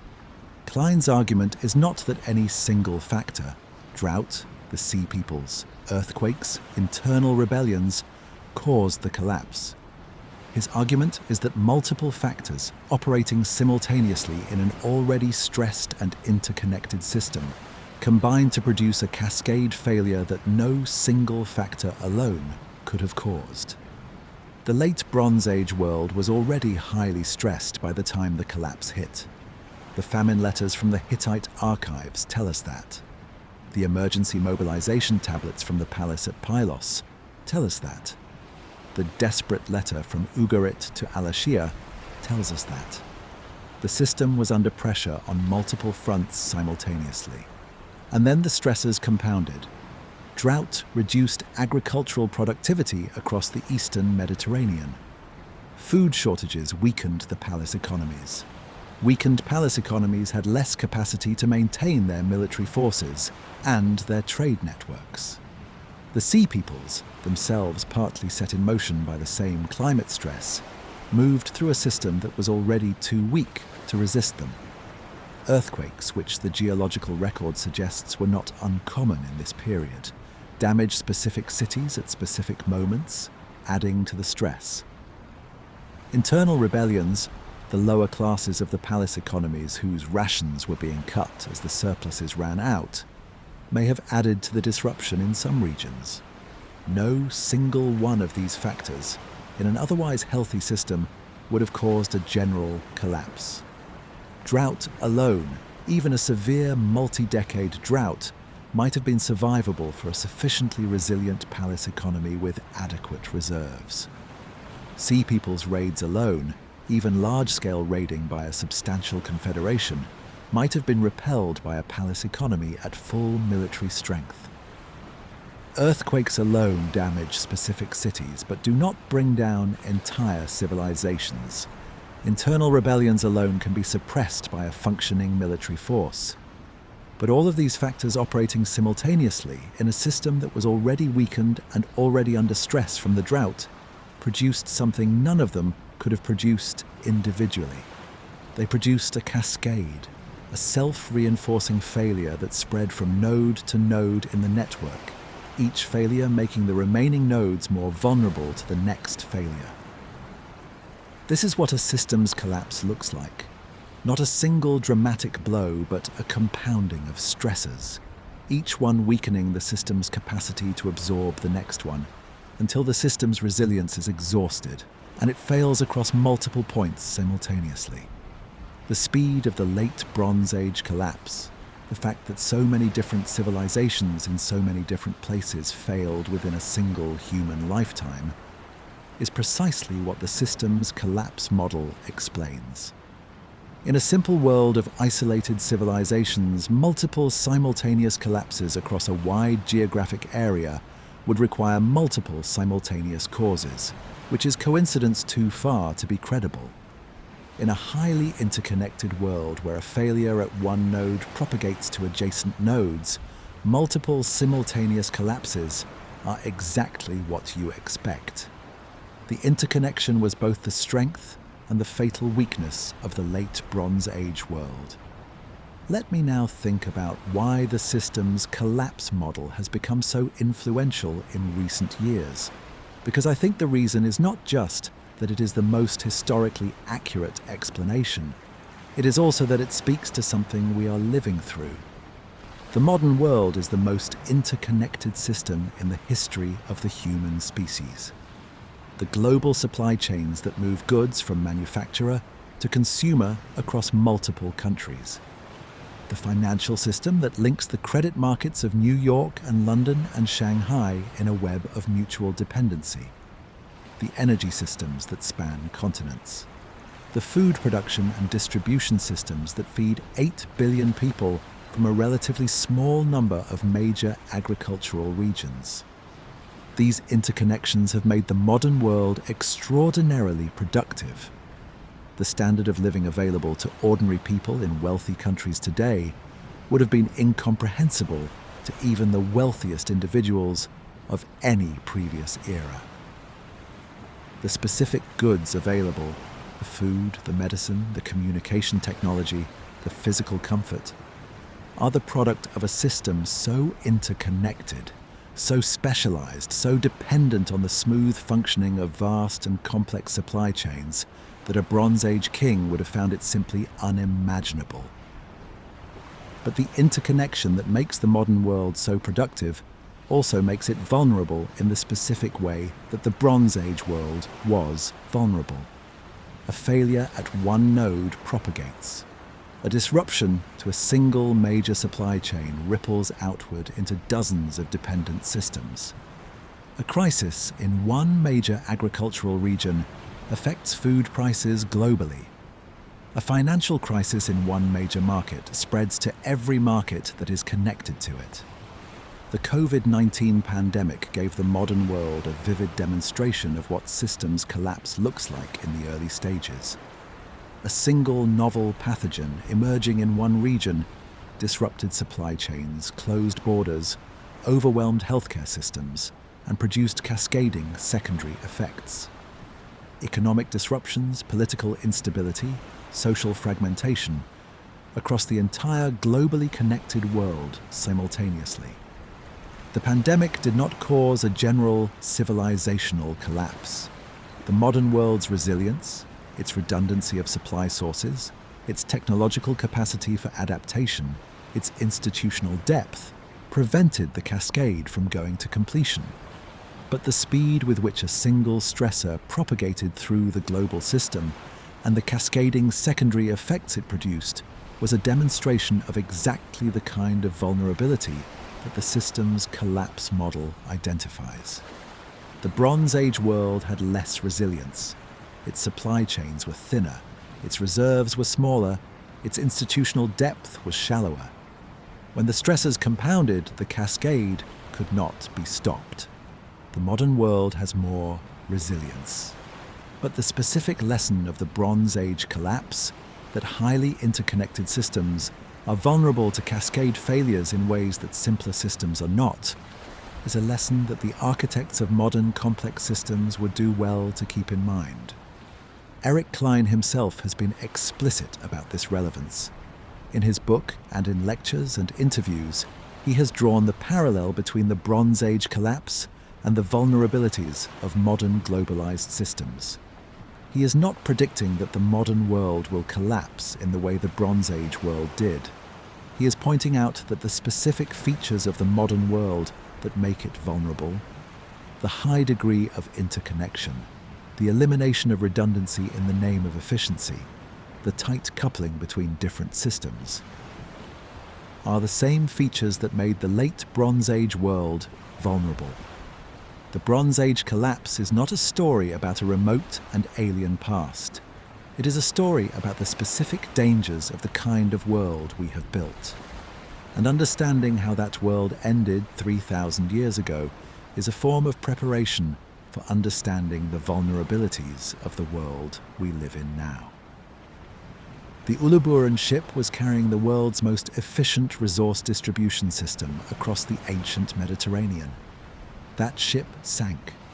The system it was part of collapsed within a century. We are building something vastly more complex. The lesson from 1200 BCE is not that complex systems always collapse. It is that they can. And that when they do, they can do so with a speed and a thoroughness that the people living inside them did not anticipate and could not prevent. That is worth sitting with, especially in the small hours of the night. Let me go deeper into what makes the system's collapse model specifically useful for understanding the Bronze Age, because I think there are some important nuances in Klein's argument that are worth drawing out. One of the most important aspects of the model is what Klein calls the globalization of the Bronze Age. This might seem like an anachronistic term. We usually think of globalization as a feature of the modern world, a product of containerized shipping and the internet and the liberalization of trade. But Klein's point is that the late Bronze Age world was, by the standards of its own era, as globalized as any previous period in history had been. The amber from the Baltic that was found in the Uluburun cargo had been traded across the entire length of Europe, from the shores of the Baltic Sea to the Mediterranean, through a chain of intermediaries that probably stretched across half a dozen or more different cultures and language groups. The tin that made Uluburun's copper usable had come from Central Asia, from Afghanistan or possibly further east. The lapis lazuli that appears in late Bronze Age contexts across the Mediterranean came from the mines of Badakhshan in what is now northeastern Afghanistan. These are not short supply chains. They are supply chains of continental and intercontinental reach, maintained through the mutual self-interest of a large number of intermediate traders and the institutional frameworks, the diplomatic protocols, the weight standards, the cylinder seals, that made trust-based exchange possible across cultural and linguistic boundaries. And the fragility of these long supply chains is one of the key vulnerabilities that the system's collapse model identifies. A long supply chain is a chain with many links. Each link is a potential point of failure. The more links there are and the more essential each link is to the functioning of the chain as a whole, the more vulnerable the system is to failures at any point in the chain. The Uluburun ship's cargo required, at minimum, the functioning of copper production in Cyprus, tin trade from Central Asia, amber trade from the Baltic, Egyptian production of glass and luxury goods, and Levantine ports that could aggregate all these materials and load them onto a ship. If any one of these supply nodes failed, if the Cypriot copper mines were disrupted, or the Central Asian tin trade was interrupted, or the Levantine ports were destroyed, the entire downstream system that depended on those materials would be affected. In the Bronze Age world, there was almost no redundancy in these supply chains. Cyprus was the only major source of copper for the Eastern Mediterranean. Tin came from a small number of distant sources, none of which could be quickly replaced if disrupted. The palace economies had no backup plan for how to produce bronze if the specific supply chain that delivered their tin failed. This lack of redundancy is the specific vulnerability that efficiency creates. A highly efficient system eliminates redundancy because redundancy is waste. It is capacity that is not being used, raw materials that are sitting unused in a warehouse, ships that are sailing with half-full holds. Efficient systems are lean systems, and lean systems have no slack. When something goes wrong in a lean system, there is no slack to absorb the shock. The failure propagates immediately to the next part of the system that was depending on the failed part. The modern world has made exactly the same trade-off, at a vastly larger scale. Just-in-time manufacturing, the production philosophy that builds goods only when they are needed, keeping minimal inventory, is extraordinarily efficient. It is also extraordinarily vulnerable to supply chain disruptions. The semiconductor shortage that affected the automobile industry during the COVID-19 pandemic was a vivid illustration of this vulnerability. The automobile manufacturers had, in the name of efficiency, eliminated their semiconductor inventory. When the supply of semiconductors was disrupted, they had no buffer. Production stopped. The Bronze Age palace economies were running their own version of just-in-time production. And when the supply chains were disrupted by drought, by sea people's raids on coastal trading cities, by the collapse of the Hittite Empire that controlled key overland trade routes, the system had no buffer to absorb the disruption. Let me also spend time with the specific question of internal rebellions, because this is a factor in the collapse that is sometimes underemphasized in popular accounts. The palace economies of the late Bronze Age were extractive systems. The palace took a substantial share of the agricultural production of the surrounding territory, through taxation, through labor obligations, through the mobilization of resources for palace projects. The farmers and craftsmen who produced the surpluses that the palace redistributed did not receive equal shares of the redistributed goods.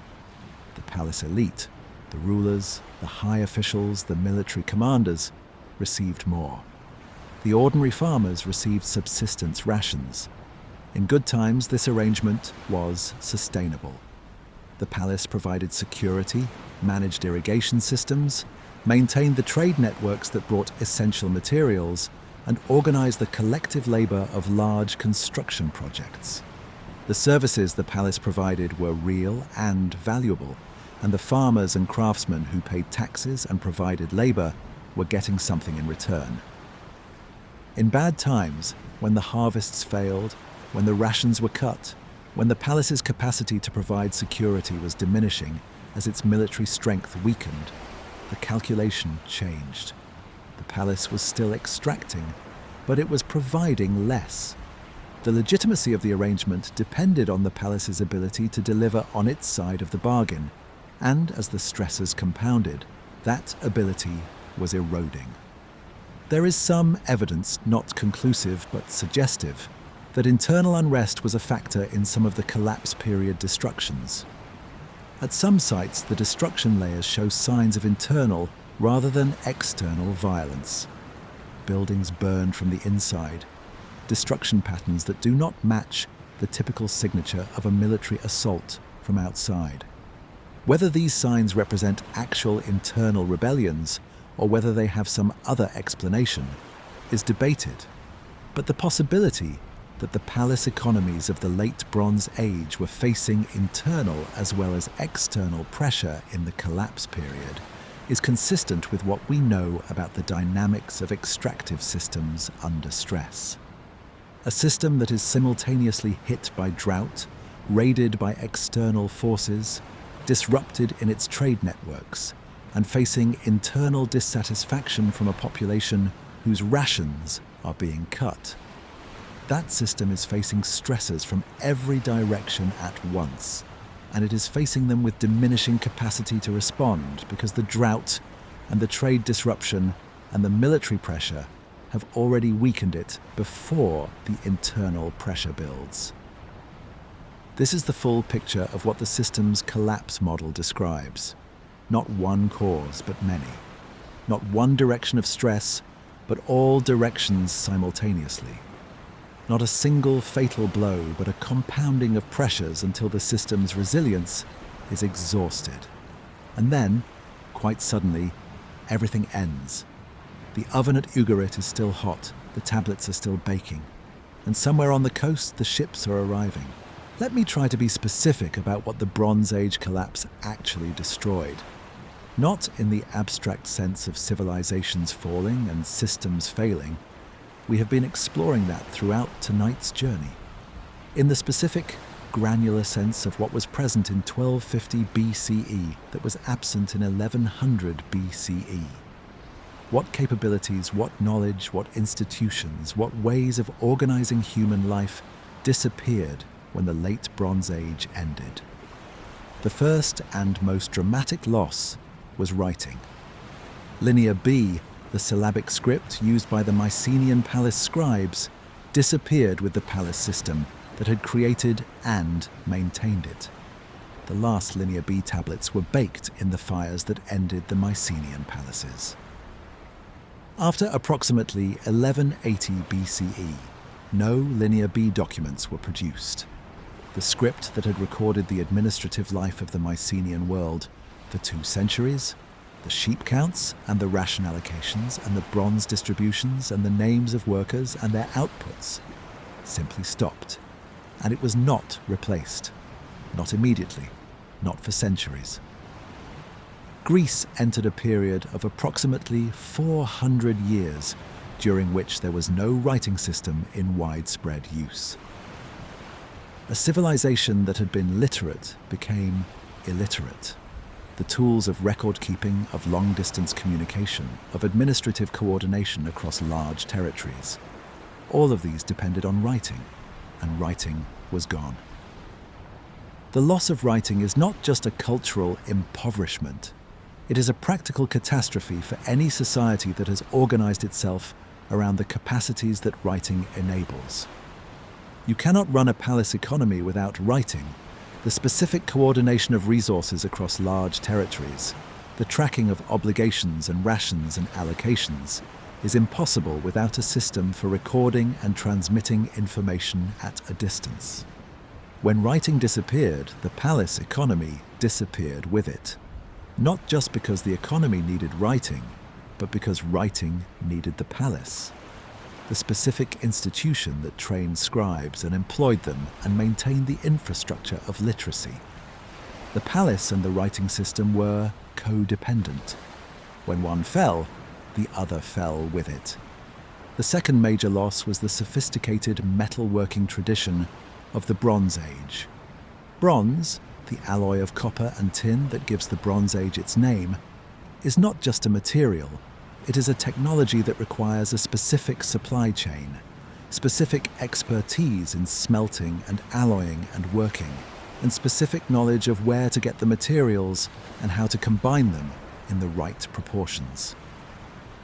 The craftsmen who made the beautiful bronze objects of the late Bronze Age, the weapons and the vessels and the ornaments and the tools, were specialists who had trained for years in a specific craft tradition. When the palace economies collapsed, the craftsmen had no patron.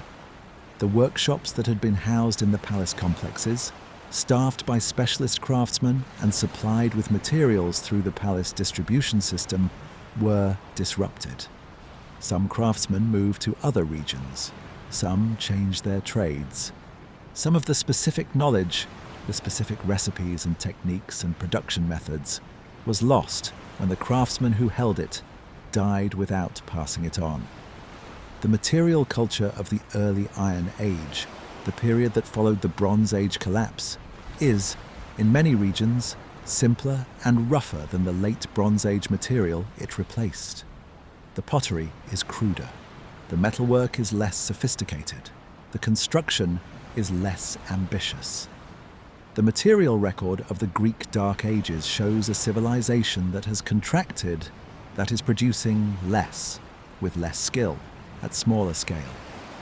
This is not because the people of the Dark Ages were less intelligent or less capable than their late Bronze Age predecessors. They were the same people, or the children and grandchildren of the same people. But they had lost the specific institutional context, the palace workshops, the training systems, the supply chains that had made sophisticated production possible. Without that context, even capable people produce simpler things.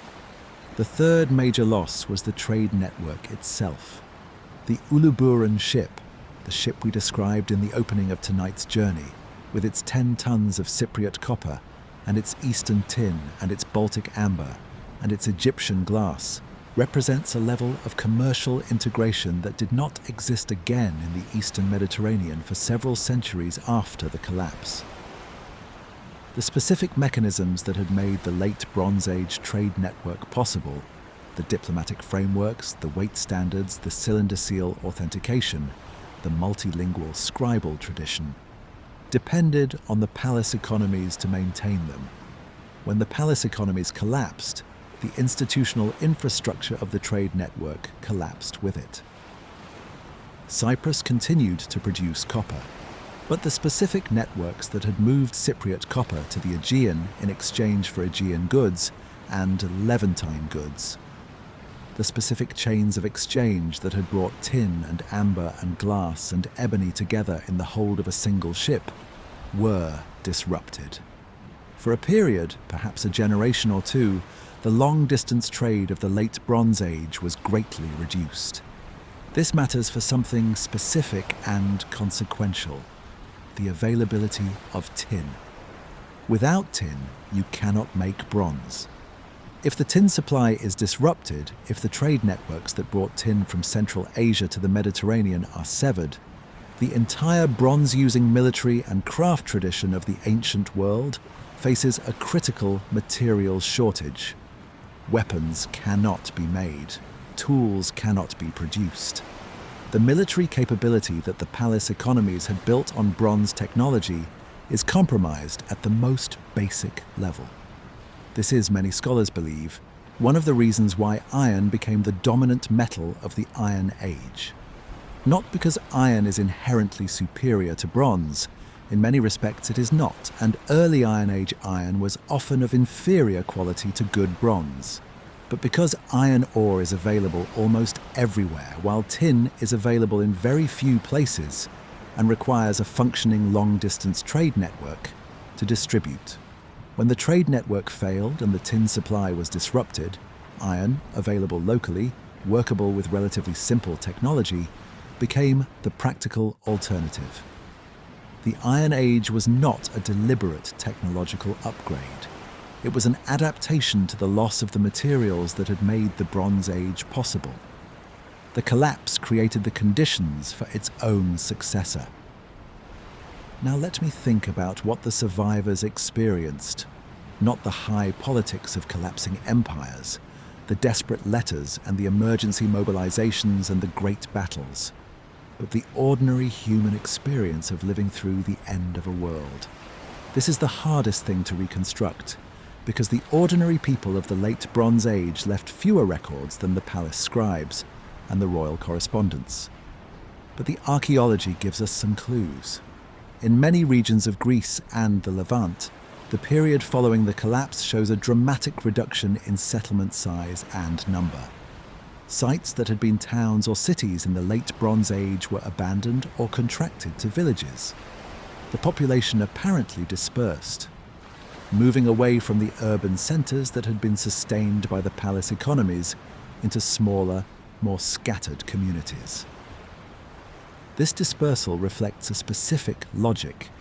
The palace cities were sustainable only as long as the palace economy was functioning.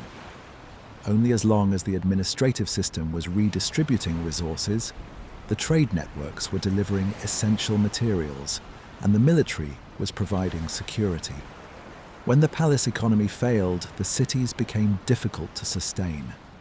They were designed for a level of population density that only the palace economy could support. Without the palace, the density was not maintainable. The people who moved out of the cities did not disappear. They settled in smaller communities, villages, farmsteads, isolated hilltop sites that were easier to defend than the large lowland cities. They adapted their agricultural practices to the changed conditions. Less specialization, more subsistence farming, less dependence on the redistributive system that the palace had provided. In some regions, this adaptation was relatively successful.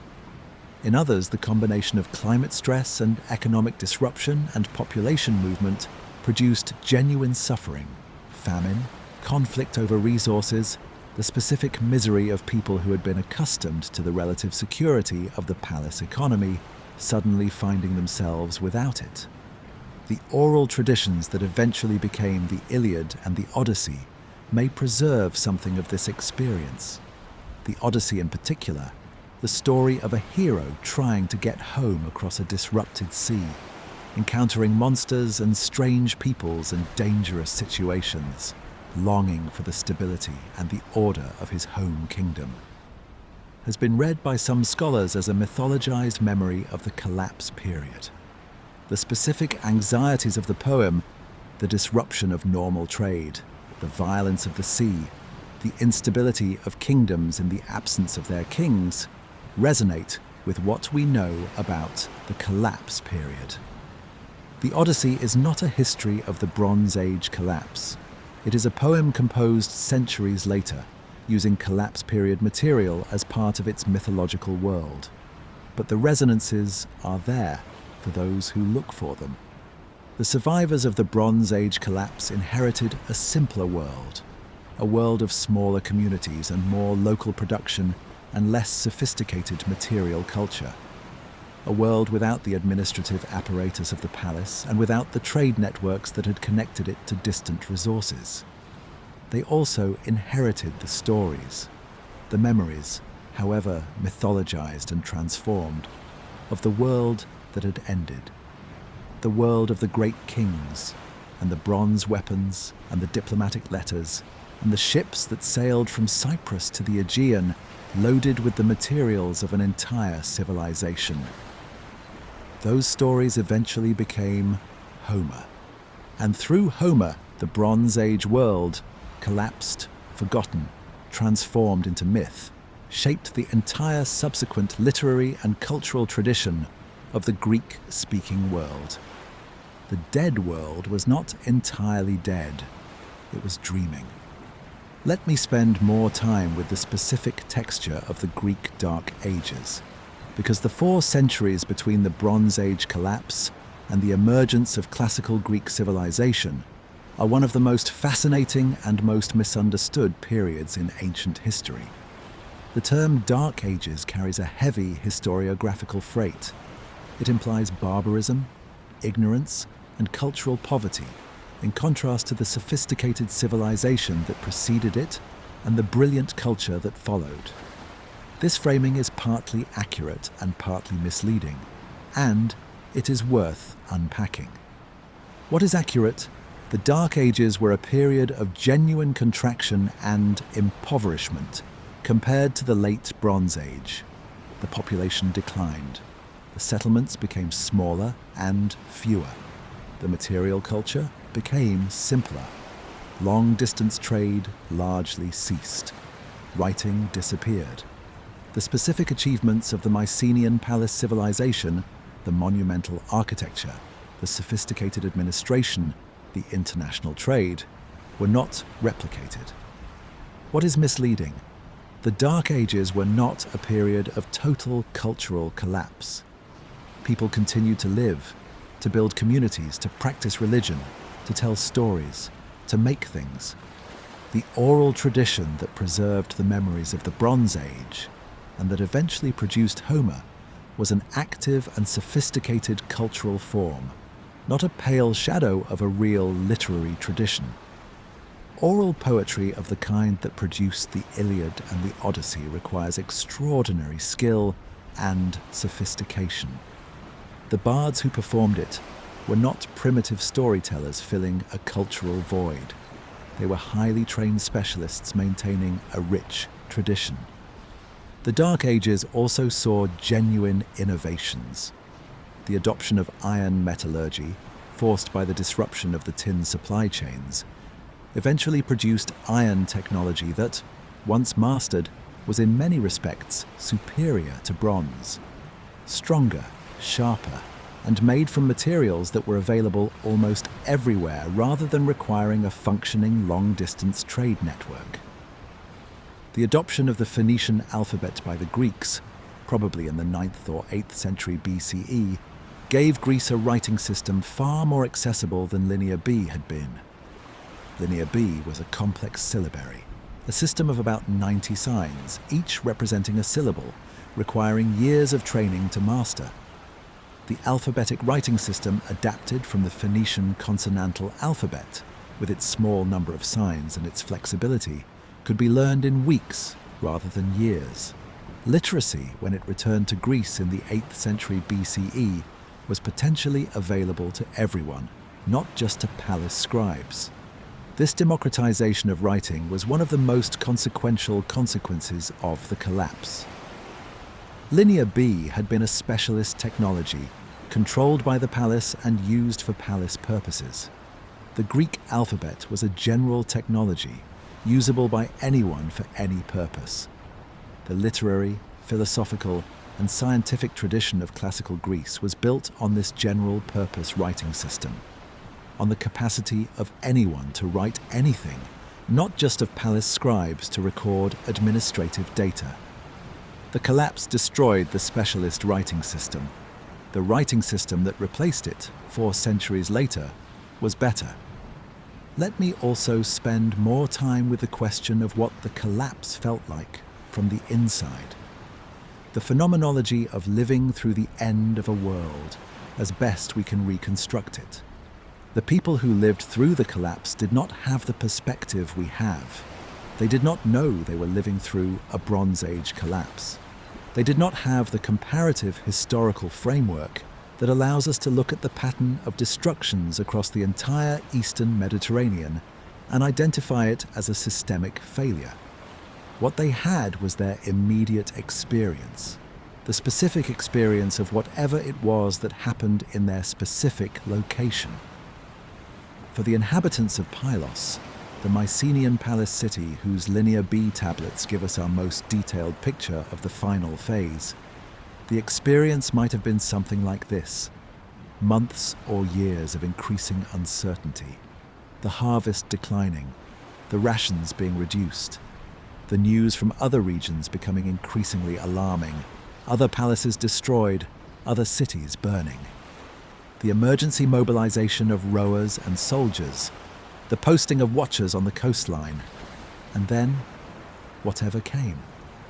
We do not know what specifically ended Pylos, whether it was a coordinated attack by a substantial force, or a smaller raiding party that found the palace defences undermanned, or something else entirely. We know only that the palace burned, and that the burning was so thorough and so sudden that the administrative tablets of the final days were baked in the fires rather than stored away safely. The scribes who had baked those tablets, the people who had been recording the emergency ration allocations and the muster of rowers, did not survive to tell us what happened next. Their records are the last voice of a world that was ending. The tablets speak, in the dry language of administrative record, of a society mobilizing against a threat it could feel approaching. And then they are silent. For the people who survived the destructions, who escaped the burning palaces, who fled the collapsing cities, who found themselves in a world where the familiar institutions of the palace economy no longer existed. The experience must have been profoundly disorienting. The palace had been the center of everything, the source of security, of rations, of employment, of the administrative framework that organized collective life. To lose the palace was not just to lose a building. It was to lose the entire social and economic structure that had given life its shape.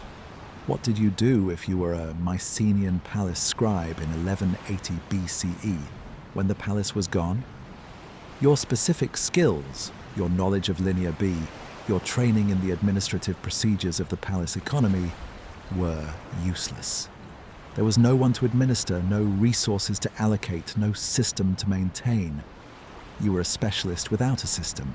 You probably became a farmer. Or you moved to a smaller community where your general abilities, your literacy and the practical sense of being an organized and capable person, might still be valued, even if your specific scribal skills were not. The collapse produced among its survivors a large number of people who were specialists in a system that no longer existed.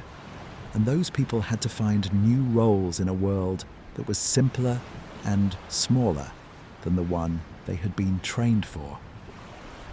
This is one of the more intimate dimensions of what civilizational collapse means. Not just the fall of kings and the destruction of palaces, but the specific human experience of having your skills made irrelevant, your institutional context dissolved, your social world reconfigured beyond recognition. We do not know the names of the Pylos scribes. We cannot recover their specific experiences, but the tablets they left behind, the last accounts of a world that was ending, are their legacy.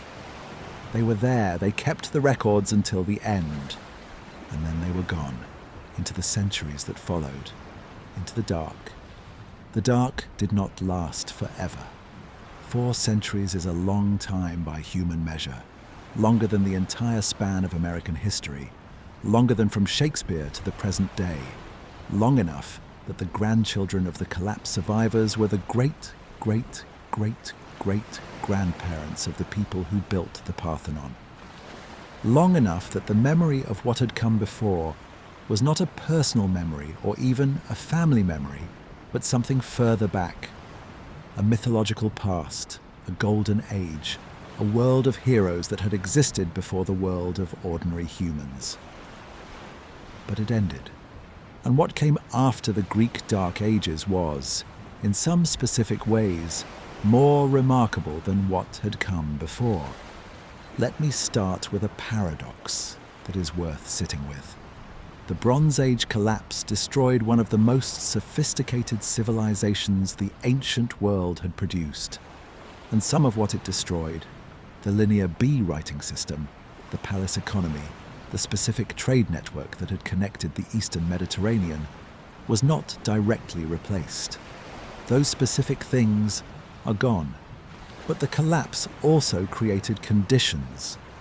By eliminating the palace economies and their concentrated administrative power, by disrupting the existing social hierarchies, by forcing populations to reorganize themselves in new ways, that made possible the emergence of something genuinely new.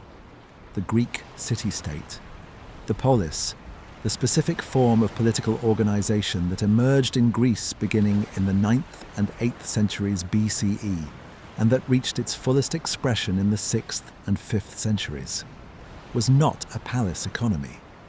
It was not organized around the redistribution of resources by a centralized royal administration. It was organized around the collective self-governance of a relatively small community of citizens. The specific features of the polis, the citizen assembly, the shared laws, the idea that political decisions should be made collectively by those who would be affected by them, did not exist in the late Bronze Age world. The Mycenaean palaces were administered by kings and palace officials. The farmers and craftsmen who produced the surpluses that the palace redistributed were not citizens. They were subjects. The collapse of the palace system, the dissolution of the institutional hierarchy that had organized Mycenaean society, created a space in which new forms of political organization could emerge. Without the palace, there was no ready-made power structure to fill the vacuum. The communities that formed in the aftermath of the collapse had to work out new ways of organizing themselves. What they eventually worked out, across 4 centuries of experimentation and adaptation in dozens of different communities across Greece and the Aegean, was the polis, a form of political organization that, in its Athenian version, became the origin of democratic government. The specific chain of causation from Bronze Age collapse to Athenian democracy is long and indirect and mediated by many other factors. The collapse did not cause democracy, but it created conditions: the absence of an entrenched palace hierarchy, the dispersal of population into smaller communities, the need to develop new forms of collective organization that made the eventual development of the polis possible. The collapse cleared the ground. What grew on the cleared ground was extraordinary. Now let me turn to the Phoenicians, because they are the most direct survivors of the late Bronze Age commercial tradition, and their story in the post-collapse period is one of the most important in the ancient world. The Phoenician cities, Tyre and Sidon and Byblos, and the other urban centers of the Lebanese coast, survived the collapse in diminished but functioning form.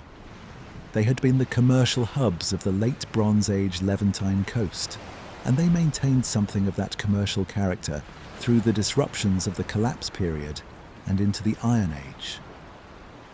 The Phoenicians were maritime traders and craftsmen. They produced the purple dye extracted from murex sea snails, the specific deep crimson color that became the color of royalty and power across the ancient world, because it was so expensive and so difficult to produce. They were skilled woodworkers. The cedar of Lebanon, famous across the ancient world, was a Phoenician export. They were glassmakers, jewelers, metalworkers, and they were sailors. The Phoenicians developed and maintained the maritime trading tradition that the late Bronze Age had pioneered, adapting it to the changed conditions of the Iron Age. Without the palace economies to organize the exchange, they developed a more entrepreneurial, more commercially driven form of maritime trade. They were not agents of a palace system moving resources at royal direction. They were independent merchants, moving goods for profit. The Phoenicians expanded westward through the Mediterranean in the 9th and 8th centuries BCE, establishing trading colonies along the North African coast, in Sicily, in Sardinia, in Spain.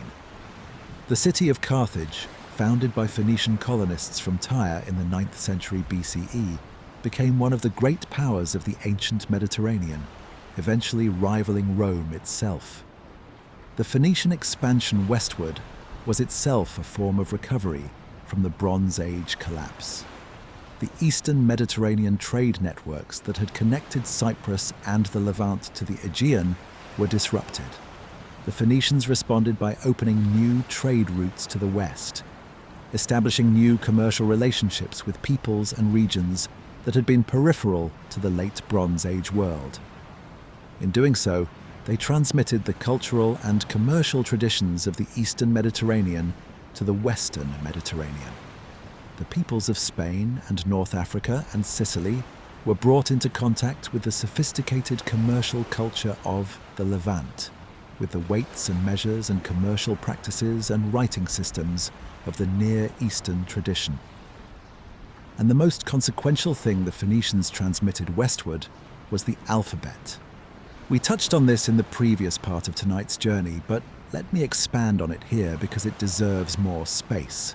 The Phoenician consonantal alphabet, the writing system of 22 letters that the Phoenicians used for their commercial records and their correspondence, was, by the standards of its time, an extraordinarily simple and accessible writing system.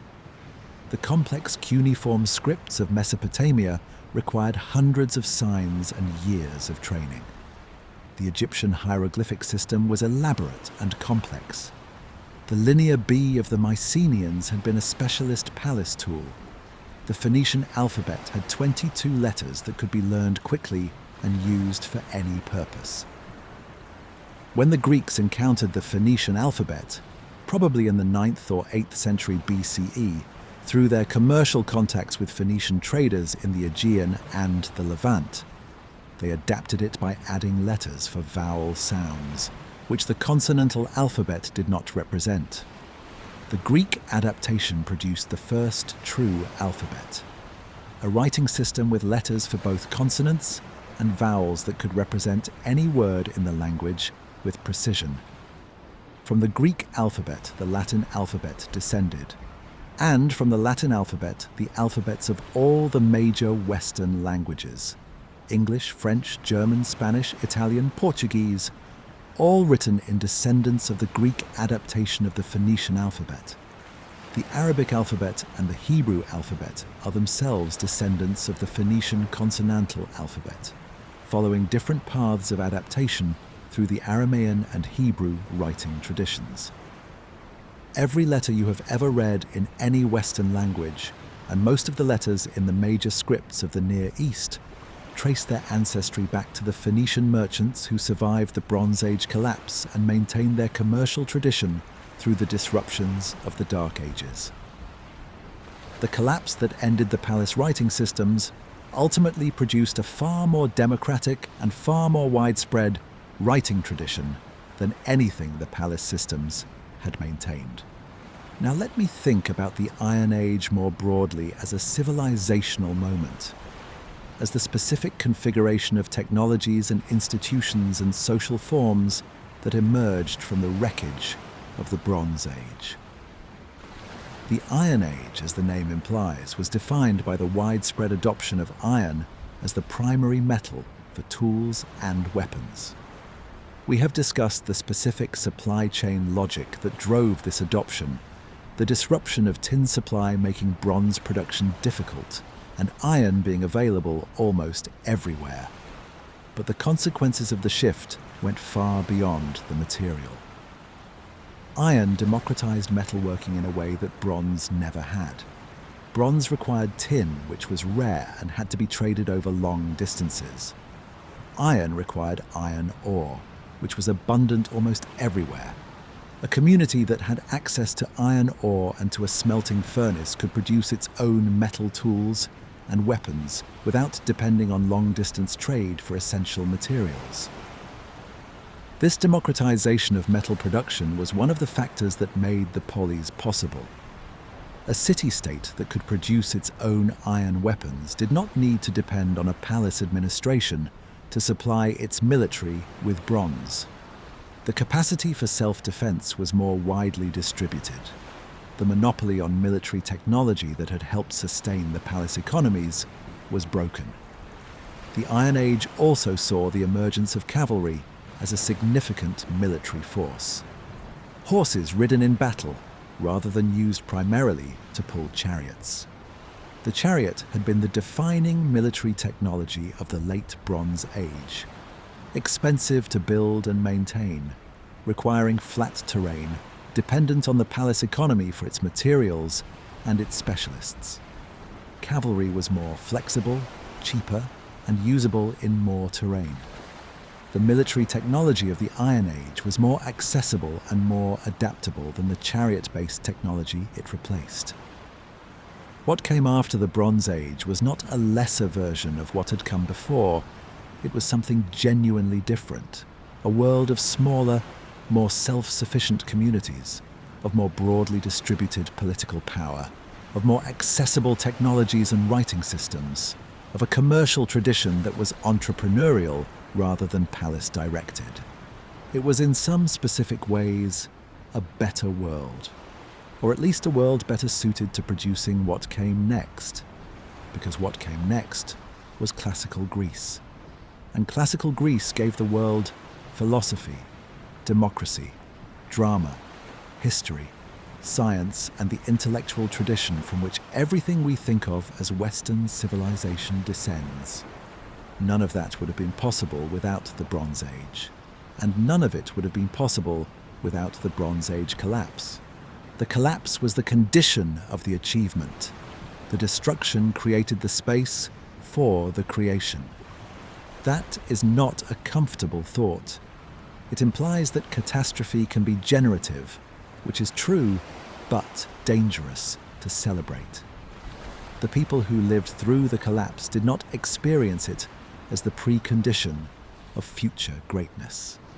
They experienced it as the end of the world they had known. But 3,000 years later, sitting in the dark and looking back at the whole arc of the story, it is possible to see both things at once. The collapse was real and it was devastating. And what came after was remarkable. Let me spend more time with what the Greek Dark Ages actually felt like to live in. Not the grand historical narrative of collapse and recovery, but the specific texture of life in the centuries between. The evidence for the Dark Ages is genuinely thin. This is itself significant. The thinness of the evidence reflects the thinness of the material culture. The palace economies of the Late Bronze Age left enormous quantities of archaeological material. The palaces themselves, the linear B tablets, the enormous quantities of standardized pottery, the metal objects, the luxury goods. The Dark Ages left much less. Fewer sites, fewer objects, less pottery, less metal, less of everything. This thinness of evidence has led some scholars to argue that the Dark Ages were not quite as dark as they appear, that the apparent poverty of the material record reflects a shift in how people were living, rather than a genuine reduction in population and prosperity. People living in small, scattered, non-sedentary communities leave fewer traces than people living in palace cities. The absence of evidence is not always evidence of absence. This is a valid point, and it has reshaped the scholarship in important ways. The Dark Ages were more varied across different regions than the older scholarship suggested. Some areas, particularly in the Aegean Islands and in parts of the Levant, show more continuity of occupation and more material prosperity than the traditional picture of total collapse would predict. But the broad pattern remains. Population declined. Settlements became smaller and fewer. Long-distance trade contracted dramatically. The specific achievements of the Late Bronze Age, the monumental construction, the administrative sophistication, the international commercial integration, were not replicated for 4 centuries. The people who lived in the Dark Ages were not unhappy. There is no reason to assume that a simpler material life is a less satisfying one, but they were living in a world that was genuinely smaller and less complex than the world their distant ancestors had inhabited. and they were carrying the memory of that earlier world in the stories they told. The oral tradition of the Dark Ages is one of the great, unexcavated archives of ancient history. We cannot hear it directly. Oral traditions do not survive unless they are eventually written down. But we can hear its product, the Homeric poems, which are the distilled and transformed output of centuries of oral performance, incorporating memories of the Bronze Age world, filtered through the specific needs and conventions of Dark Age oral poetry. The specific features of the Homeric world that do not match the classical Greek world, the poems were eventually written down in the bronze weapons, the chariot battles, the palace feasts, the specific geography of the Aegean that matches the late Bronze Age more closely than any subsequent period. Are survivals from the oral tradition. They are the traces of the Bronze Age preserved in a poetry tradition that continued through the Dark Ages without writing. The Iliad and the Odyssey are, among other things, monuments to the Dark Ages oral tradition, to the capacity of oral culture to preserve and transmit knowledge and memory across centuries without the aid of writing. When the Greek alphabet was developed in the 9th or 8th century BCE, and the poems were eventually written down, they were already ancient. Their composition had begun centuries earlier in the immediate aftermath of the collapse, when the world they describe was still within living memory. The poems were the Dark Ages' gift to classical Greece, and, through classical Greece, to the rest of the world. Let me also spend more time with the specific way the Iron Age created a more level playing field than the Bronze Age had been. In the late Bronze Age, the palace economies were, in a specific sense, monopolies on violence. They controlled the supply of bronze, and therefore the supply of effective weapons, through their control of the trade networks that brought tin to the Aegean and the Levant. A community that could not access the palace economy's trade networks could not easily arm itself with bronze weapons. This concentration of military capacity in the hands of the palace economies helped sustain the political hierarchy of the Bronze Age. The palace had the weapons. The palace had the chariots, expensive to build and maintain, requiring skilled craftsmen and specific materials. The palace had the trained soldiers. The farmers and craftsmen who provided the surpluses that sustained all of this were not in a position to mount effective resistance to the palace's extraction, because the palace had a near monopoly on effective force. The Iron Age changed this calculation. Iron ore was available almost everywhere. Iron smelting required furnaces and skill, but not the long-distance supply chains that bronze production required. A village that had iron ore and a competent blacksmith could arm its inhabitants with iron tools and weapons without depending on a palace economy for materials. This democratization of military capacity was not the only factor in the emergence of the Polis, the city-state form of political organization that eventually produced Athenian democracy. But it was one of the factors. A political community that could arm and defend itself was not as dependent on a centralized military power for its security. The specific institutional leverage that the palace economies had over their dependent communities was weakened by the availability of iron. The Iron Age did not cause democracy, but it created conditions in which new forms of political organization, forms that did not depend on the monopoly of military power by a palace elite, became possible. And the world that those new forms of political organization eventually produced, the world of the Greek city-states, of philosophy and theatre, and history and democracy, was a world that would not have been possible without the collapse that cleared the ground for it. The palace had to fall before the polis could rise. That is the specific historical logic of the Bronze Age collapse and its aftermath. And it is, I think, one of the most genuinely interesting historical patterns in the whole of the ancient world. Let me give you the honest accounting.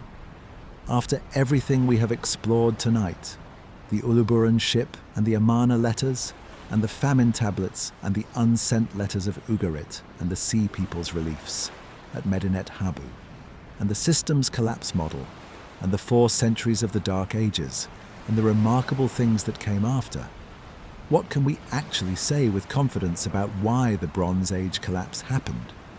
The honest answer is quite a lot, but not everything. We can say with confidence that a prolonged period of reduced rainfall affected large parts of the eastern Mediterranean around and after 1200 BCE. The geological evidence, the pollen records, the isotope analyses, the sediment cores, is now substantial and broadly consistent. A drought happened. It was severe. It lasted for an extended period, possibly centuries in some form. We can say with confidence that the palace economies of the late Bronze Age were highly interconnected and highly dependent on that interconnection. The Uluburun cargo is not an anomaly. It is a snapshot of a system that was operating at remarkable reach and sophistication. And highly interconnected systems have specific vulnerabilities to cascade failure. We can say with confidence that multiple civilizations across the eastern Mediterranean collapsed or contracted severely within a single human lifetime, roughly between 1200 and 1150 BCE. The destructions at Pylos and Mycenae and Ugarit and Hattusa are independently dated and independently documented. The pattern is real. We can say with confidence that groups of people were moving through the eastern Mediterranean during this period, that they attacked coastal settlements and Egyptian borders, and that some of them eventually settled in new locations. The Philistines on the Levantine coast, other groups in Cyprus and elsewhere. The Sea Peoples were real. What we cannot say with confidence is the specific causal chain. Did the drought cause the collapse, or did it merely contribute to it? Were the Sea Peoples a cause of the collapse, a symptom of it, or both simultaneously? Did internal rebellions play a significant role, and if so, in which specific places? Did earthquakes matter, and which destructions can be attributed to them? The specific mechanism, the precise sequence of events that took the late Bronze Age world from its peak of sophistication to its near-total collapse in a human lifetime, is not recoverable from the evidence we have. The evidence is too fragmentary, the dating is too imprecise, and the causal relationships between different factors are too complex to trace with confidence. What we have instead of a certain explanation is a family of hypotheses, each supported by some evidence, each contested by some counter-evidence, each illuminating different aspects of what happened without fully explaining any of it. This uncertainty is not a failure of scholarship. It is an honest reflection of the limits of what ancient evidence can tell us. The Bronze Age collapse happened 3,000 years ago. The specific records that would allow us to trace the causal chain in detail, the day-by-day accounts of palace administrators, the detailed reports of military commanders, the letters of merchants describing the disruption of their trade networks, are mostly gone, if they ever existed in a form that could have survived. What we have are snapshots, the tablets baked in the fires, the letters found in the oven, the destruction layers in the archaeological record, the reliefs on the temple walls. These are real and valuable, but they are not the continuous record that a historian needs to reconstruct a causal sequence. The Bronze Age collapse is one of history's great unanswered questions, and it will probably remain so. Not entirely unanswered, because the scholarship continues to add detail and nuance and new evidence, but fundamentally uncertain in its core causal explanation. There is a specific quality to sitting with that uncertainty that I want to try to articulate. The Bronze Age collapse is not uncertain in the way that, say, A historical controversy about the motivations of a specific political figure is uncertain. It is uncertain in a deeper way, uncertain about basic causal mechanisms, uncertain about the sequence of events, uncertain about who the key actors were and what they were trying to do. And this deeper uncertainty produces a specific kind of intellectual experience. It invites speculation and imagination in a way that better documented historical periods do not. When we ask why the Bronze Age collapse happened, we are asking a question that the available evidence genuinely cannot answer with certainty. We are in the position of someone trying to reconstruct a complex event from a handful of fragments. A few letters, a few tablets, a destruction layer, a relief carving. This invitation to imagination is part of what makes the Bronze Age collapse such a rich subject. It is a genuine historical mystery, not just a complicated historical problem. The difference matters. A complicated problem has a solution that could, in principle, be found with enough evidence and enough analysis. A mystery retains its essential unknowability even as we learn more about it. Each new piece of evidence adds nuance without closing the fundamental question. The Bronze Age collapse is a mystery, and mysteries, especially ancient ones, are worth sitting with in the dark. Let me also try to articulate what the Bronze Age collapse means as a historical experience, not just as a puzzle to be solved, but as a story about the human relationship to complexity and fragility. The late Bronze Age world was, by the standards of its time, extraordinarily sophisticated. It had developed institutional frameworks, the diplomatic protocols, the administrative writing systems, the commercial law that allowed it to coordinate human activity across vast distances. It had developed supply chains of continental reach, trade networks that connected civilizations separated by thousands of kilometers. It had developed a level of specialization and division of labor that was unprecedented in the ancient world. And it collapsed within a human lifetime. This should give us pause, not in the sense of inducing paralyzing anxiety about the fragility of the modern world that would be both counterproductive and, in a specific sense, a misreading of the lesson, but in the sense of a genuine intellectual sobriety about what human civilizations are and what they are not. They are not permanent. They are not inevitable. They are the product of specific conditions, specific combinations of climate and resources and institutional capacity and collective will that can change, and that when they change, can change rapidly. The Bronze Age world was not less sophisticated than we are.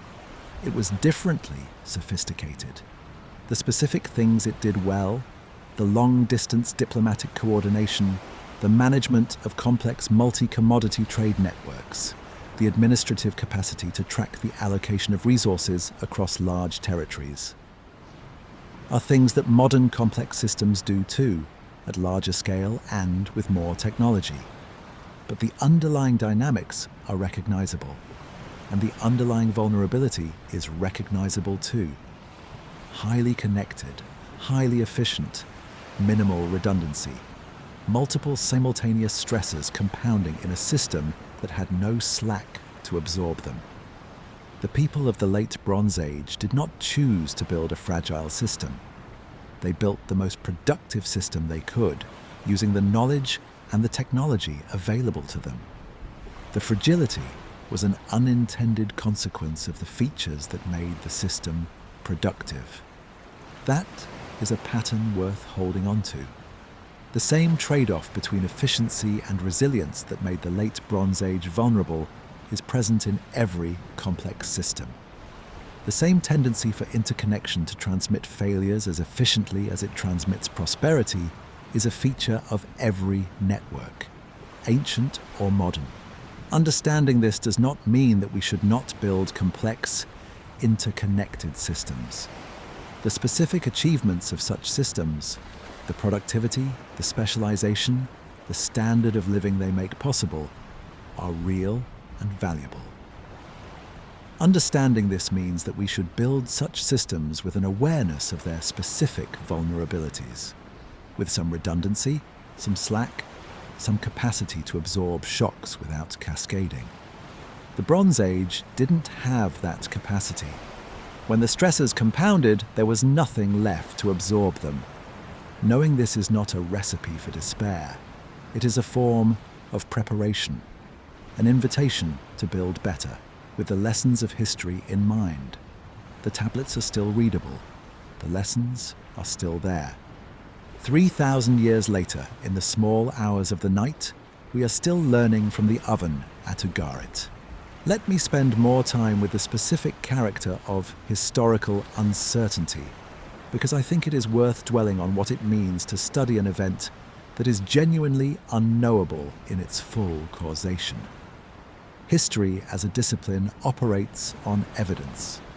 The historical record is what survives of the past, the texts, the artifacts, the structures, the biological remains that have not been destroyed by the passage of time and the specific conditions of preservation.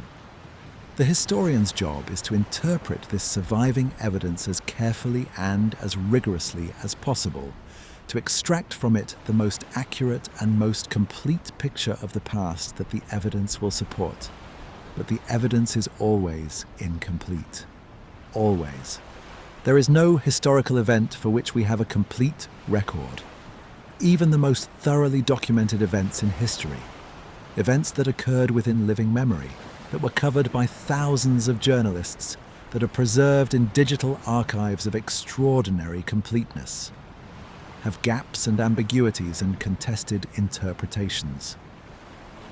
History is always partial. For the Bronze Age collapse, the partiality is extreme.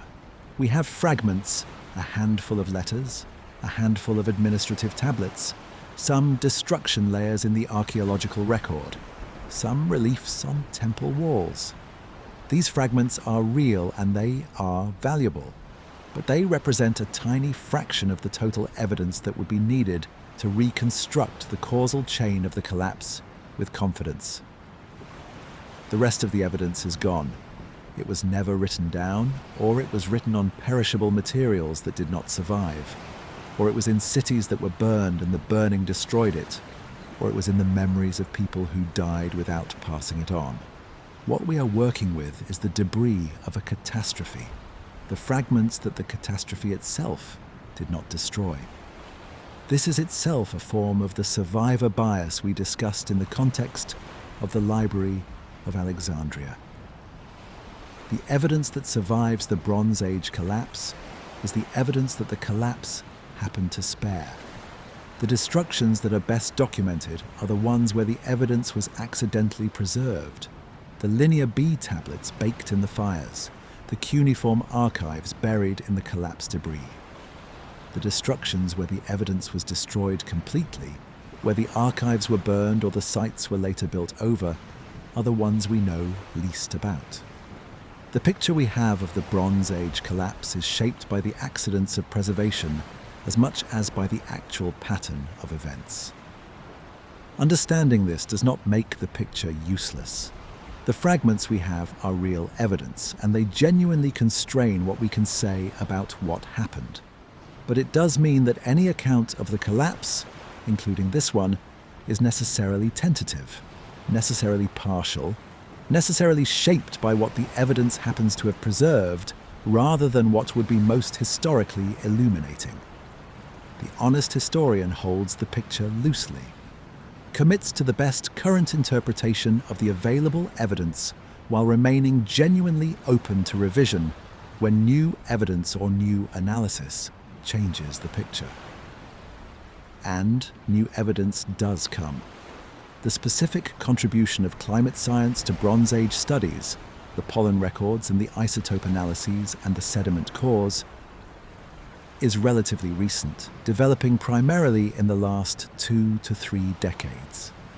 The picture of the Bronze Age collapse has changed significantly as this evidence has accumulated, and it will almost certainly change again as more evidence is gathered and as new analytical methods are applied to existing evidence. The scholarship on the Bronze Age collapse is not finished. It is ongoing. New sites are being excavated. New techniques are being applied to existing materials. The story we can tell in 20 years will be more detailed and more nuanced than the story we can tell today. This ongoing quality of the scholarship is itself part of what makes the subject so interesting. The Bronze Age collapse is not a solved problem. It is an active investigation. And the investigation is worth caring about, not just for its intrinsic historical interest, but for what it tells us about the present. The specific vulnerabilities that the system's collapse model identifies in the late Bronze Age world, the high interconnection, the low redundancy, the dependence on long supply chains for essential materials, the tendency for stressors to compound in already stressed systems, are recognizable in the modern world. Not identical, but recognizable. Modern supply chains are longer and more complex than Bronze Age supply chains. Modern financial systems are more interconnected and more sensitive to cascade failure than anything the ancient world produced. Modern food production is more geographically concentrated, more dependent on specific regions for staple crops than the late Bronze Age world was. At the same time, the modern world has capacities for resilience that the Bronze Age did not. The redundancy built into modern communication systems, the diversity of food production across many countries and many climate zones, the institutional depth of international organizations, the technological capacity for rapid adaptation. Whether the modern world's resilience is adequate to the specific stresses it faces, climate change, geopolitical fragmentation, the growing complexity and fragility of global supply chains, is a question that the Bronze Age collapse does not answer. The Bronze Age did not have nuclear weapons or the internet or antibiotics or democratic institutions. Comparisons between the ancient world and the modern one are always imperfect. But the Bronze Age collapse does ask the question. It asks it from the specific vantage point of a civilization that thought it was managing its risks and was wrong. That thought its interconnected world was a source of strength and found it was also a source of vulnerability. That was taken by surprise, not because the stressors were unprecedented, but because the system's capacity to absorb them was less than anyone had understood. That is the question the Bronze Age collapse poses to the present. Are we managing our risks? Do we understand the specific vulnerabilities of the system we have built? Do we have enough slack to absorb the stressors we cannot predict? These are not questions that history can answer for us, but they are questions that history can help us ask. And asking them in the specific, grounded, evidence-based way that the Bronze Age collapse invites is one of the most useful things that studying the ancient world can do for the present. The tablets are still in the oven. The ships are still approaching. The question is still open. Let me try to do something difficult in this final part of tonight's journey. I want to try to convey what it actually means, emotionally and philosophically, that an entire interconnected world ended in the space of a human lifetime. Not the historical analysis. We have done that. Not the systems collapse model, not the climate hypothesis, not the debate about the sea peoples, the felt weight of it, what it means that this happened. Because I think the Bronze Age collapse is one of those historical events that, if you let it in fully, does something to your sense of the world. It changes how you hold the present. It makes certain things that seem solid seem a little less solid, and certain things that seem permanent seem a little less permanent. Let me start with a specific thought experiment. Imagine you are a palace official at Mycenaean in 1250 BCE. You are at the height of the late Bronze Age. Your civilization has been flourishing for 2 centuries. The palace around you is elaborate and well maintained. The linear B tablets that you and your colleagues produce every day are the record of a functioning, prosperous, complex society. Ships arrive in the harbour of Nauplia, bringing tin from the east and copper from Cyprus and luxury goods from Egypt. The diplomatic correspondence with the Hittites and the Egyptians and the Levantine cities is active. Your king is in regular communication with the brother kings of the great powers. You are not complacent. You know that the world has dangers, raiders on the sea, drought in bad years, the occasional earthquake. You have seen the records of previous crises and the way the palace economy managed them. The system has survived difficulties before.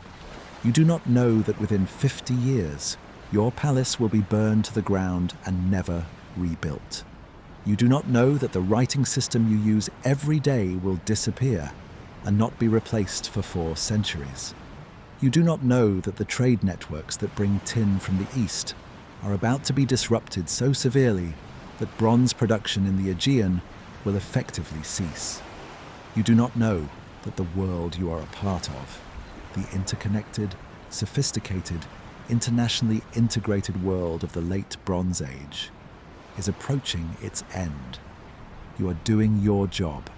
You are recording the allocations of grain and bronze and rations.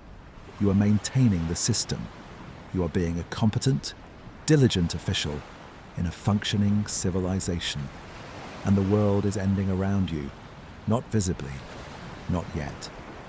The end is in the processes, the climate shifting, the harvests declining in Hatti, the populations moving in the Aegean, the specific combination of stressors building toward the cascade that will bring the system down. But none of this is visible to you in your office in the palace at Mycenae in 1250 BCE. You are living in a world that seems, from the inside, to be functioning. The specific horror of this thought experiment is not dramatic. It is quiet. It is the specific quality of not knowing that characterizes the experience of people inside a system that is failing. The gap between the system's apparent functioning and its actual trajectory. The Mycenaean palace scribe did not know. The Ugaritic king who dictated the last letter did not know, or knew only in the most immediate local sense that his city was under attack, without knowing that the attack was part of a pattern of simultaneous collapses across the entire eastern Mediterranean. The people inside the collapse were living their lives, making their decisions, writing their letters, allocating their grain, doing what seemed reasonable and necessary in the circumstances they could see. And then the circumstances they could not see caught up with them.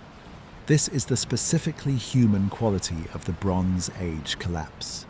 It was not a meteor strike or a volcanic eruption, not a single catastrophic event with no warning and no possibility of preparation. It was a slow-building, compounding failure of a complex system.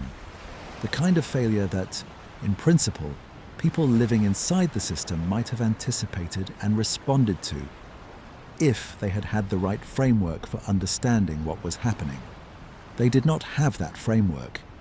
The system's collapse model, the analytical tool that allows us to understand what happened, did not exist in 1200 BCE. The specific concept of cascade failure in interconnected networks, the understanding of how efficiency trades off against resilience, the recognition of the specific vulnerabilities of highly interdependent systems. These are modern analytical concepts, developed in the study of ecological and financial and social systems in the 20th and 21st centuries. The Bronze Age people were inside the system. They could not see it from the outside. They could not step back and recognize the pattern. We can. We are outside the system, separated from it by 3,000 years. We have the archaeological record and the paleoclimatological data and the analytical frameworks that allow us to see from the outside what the people inside the system could not. And the question the Bronze Age collapse poses to us, in our privileged position outside the system, is whether we are better at recognizing the specific vulnerabilities of the systems we are inside than the Bronze Age people were at recognizing theirs? I do not know the answer to that question. Nobody does. The future is genuinely unknown. What I do know is that the Bronze Age people were not foolish or negligent or uniquely blind to risk. They were people like us, managing complex systems as best they could with the knowledge available to them. The specific failure that brought their world down was not the product of incompetence. It was the product of complexity, of a system so intricate, so interconnected, so dependent on the smooth functioning of many different parts simultaneously, that the failure of enough parts simultaneously produced a cascade that the remaining parts could not absorb. That is a sobering thought, not a paralyzing one. The modern world has capacities for resilience and adaptation that the Bronze Age did not, and there is no inevitability to collapse, but a sobering one. A reminder that complexity, which is also capability, is also vulnerability. That the features of a system that make it productive are often the same features that make it fragile. Let everything settle now. Let the Bronze Age settle. 3,000 years back into the past where it belongs, with all its complexity and its sophistication and its fragility and its sudden, devastating end. Let the Uluburun ship sail on across the ancient Mediterranean, its hold full of the materials of a civilization at the height of its reach. Let the Baltic amber catch the late afternoon light. Let the Egyptian glass glow deep blue. Let the oxhide copper ingots sit solid and heavy in the dark of the hold. The ship did not know it would sink. It was doing what ships do, carrying the material of the world from one part of the world to another, following the trade routes that had been established by centuries of commercial practice, serving the network that made the late Bronze Age what it was. Let the ship sail. Let the Amarna letters rest in the archive. The royal correspondences of kings who called each other brother and complained about inadequate gold and worried about their marriages and managed their relationships with the specific mixture of dignity and frustration and practicality that characterizes people dealing with power. They were people, specific people with specific concerns and specific relationships. Let them rest. Let the Hittite king stop asking for grain. The grain did arrive for a while. The ships went out and came back loaded. The crisis was managed for a while. Let that small victory rest alongside the eventual catastrophe. Both are true, both are part of the story. Let the Pylos scribe put down his stylus. The tablets are done. The allocation records are complete for one more day. Tomorrow will bring more of the same. More grain to allocate, more bronze to distribute, more rations to record. Or tomorrow will bring the fire. The scribe does not know which. The scribe is just doing his job. Let him do it. Let the last letter from Ugarit rest in the oven where it has been resting for 3,000 years. The clay fired hard, the text still readable, the words still carrying the specific desperation of a king who looked out at the sea and saw the ships coming and wrote the best letter he could and ran out of time. The letter is still there, that the words are still there. And the question the letter asks, where is the help? Why are we abandoned? Is a question that the world did not have a good answer to in 1175 BCE. Let the silence that followed the last letter be what it is. Not a tragedy waiting for a resolution that never came. Simply a silence. The specific silence of a world that was very complex and then became very simple, very quickly, in ways that nobody inside it fully understood. And let yourself settle into the specific peace that comes from having sat with a large and difficult question for a long time. You have been inside the Bronze Age collapse tonight. inside the famine letters and the sea battle reliefs and the palace administration records and the unsent letters from the oven. You have let the weight of it rest on you in the way that only happens when you give something your full attention in the quiet of the night. That attention is not nothing. It is a small act of witness to people who left their marks on clay and stone and papyrus 3,000 years ago, and who deserve to be remembered. The Uluburun ship went down, but we know it was there. We know what it was carrying. We know what the world it sailed through looked like.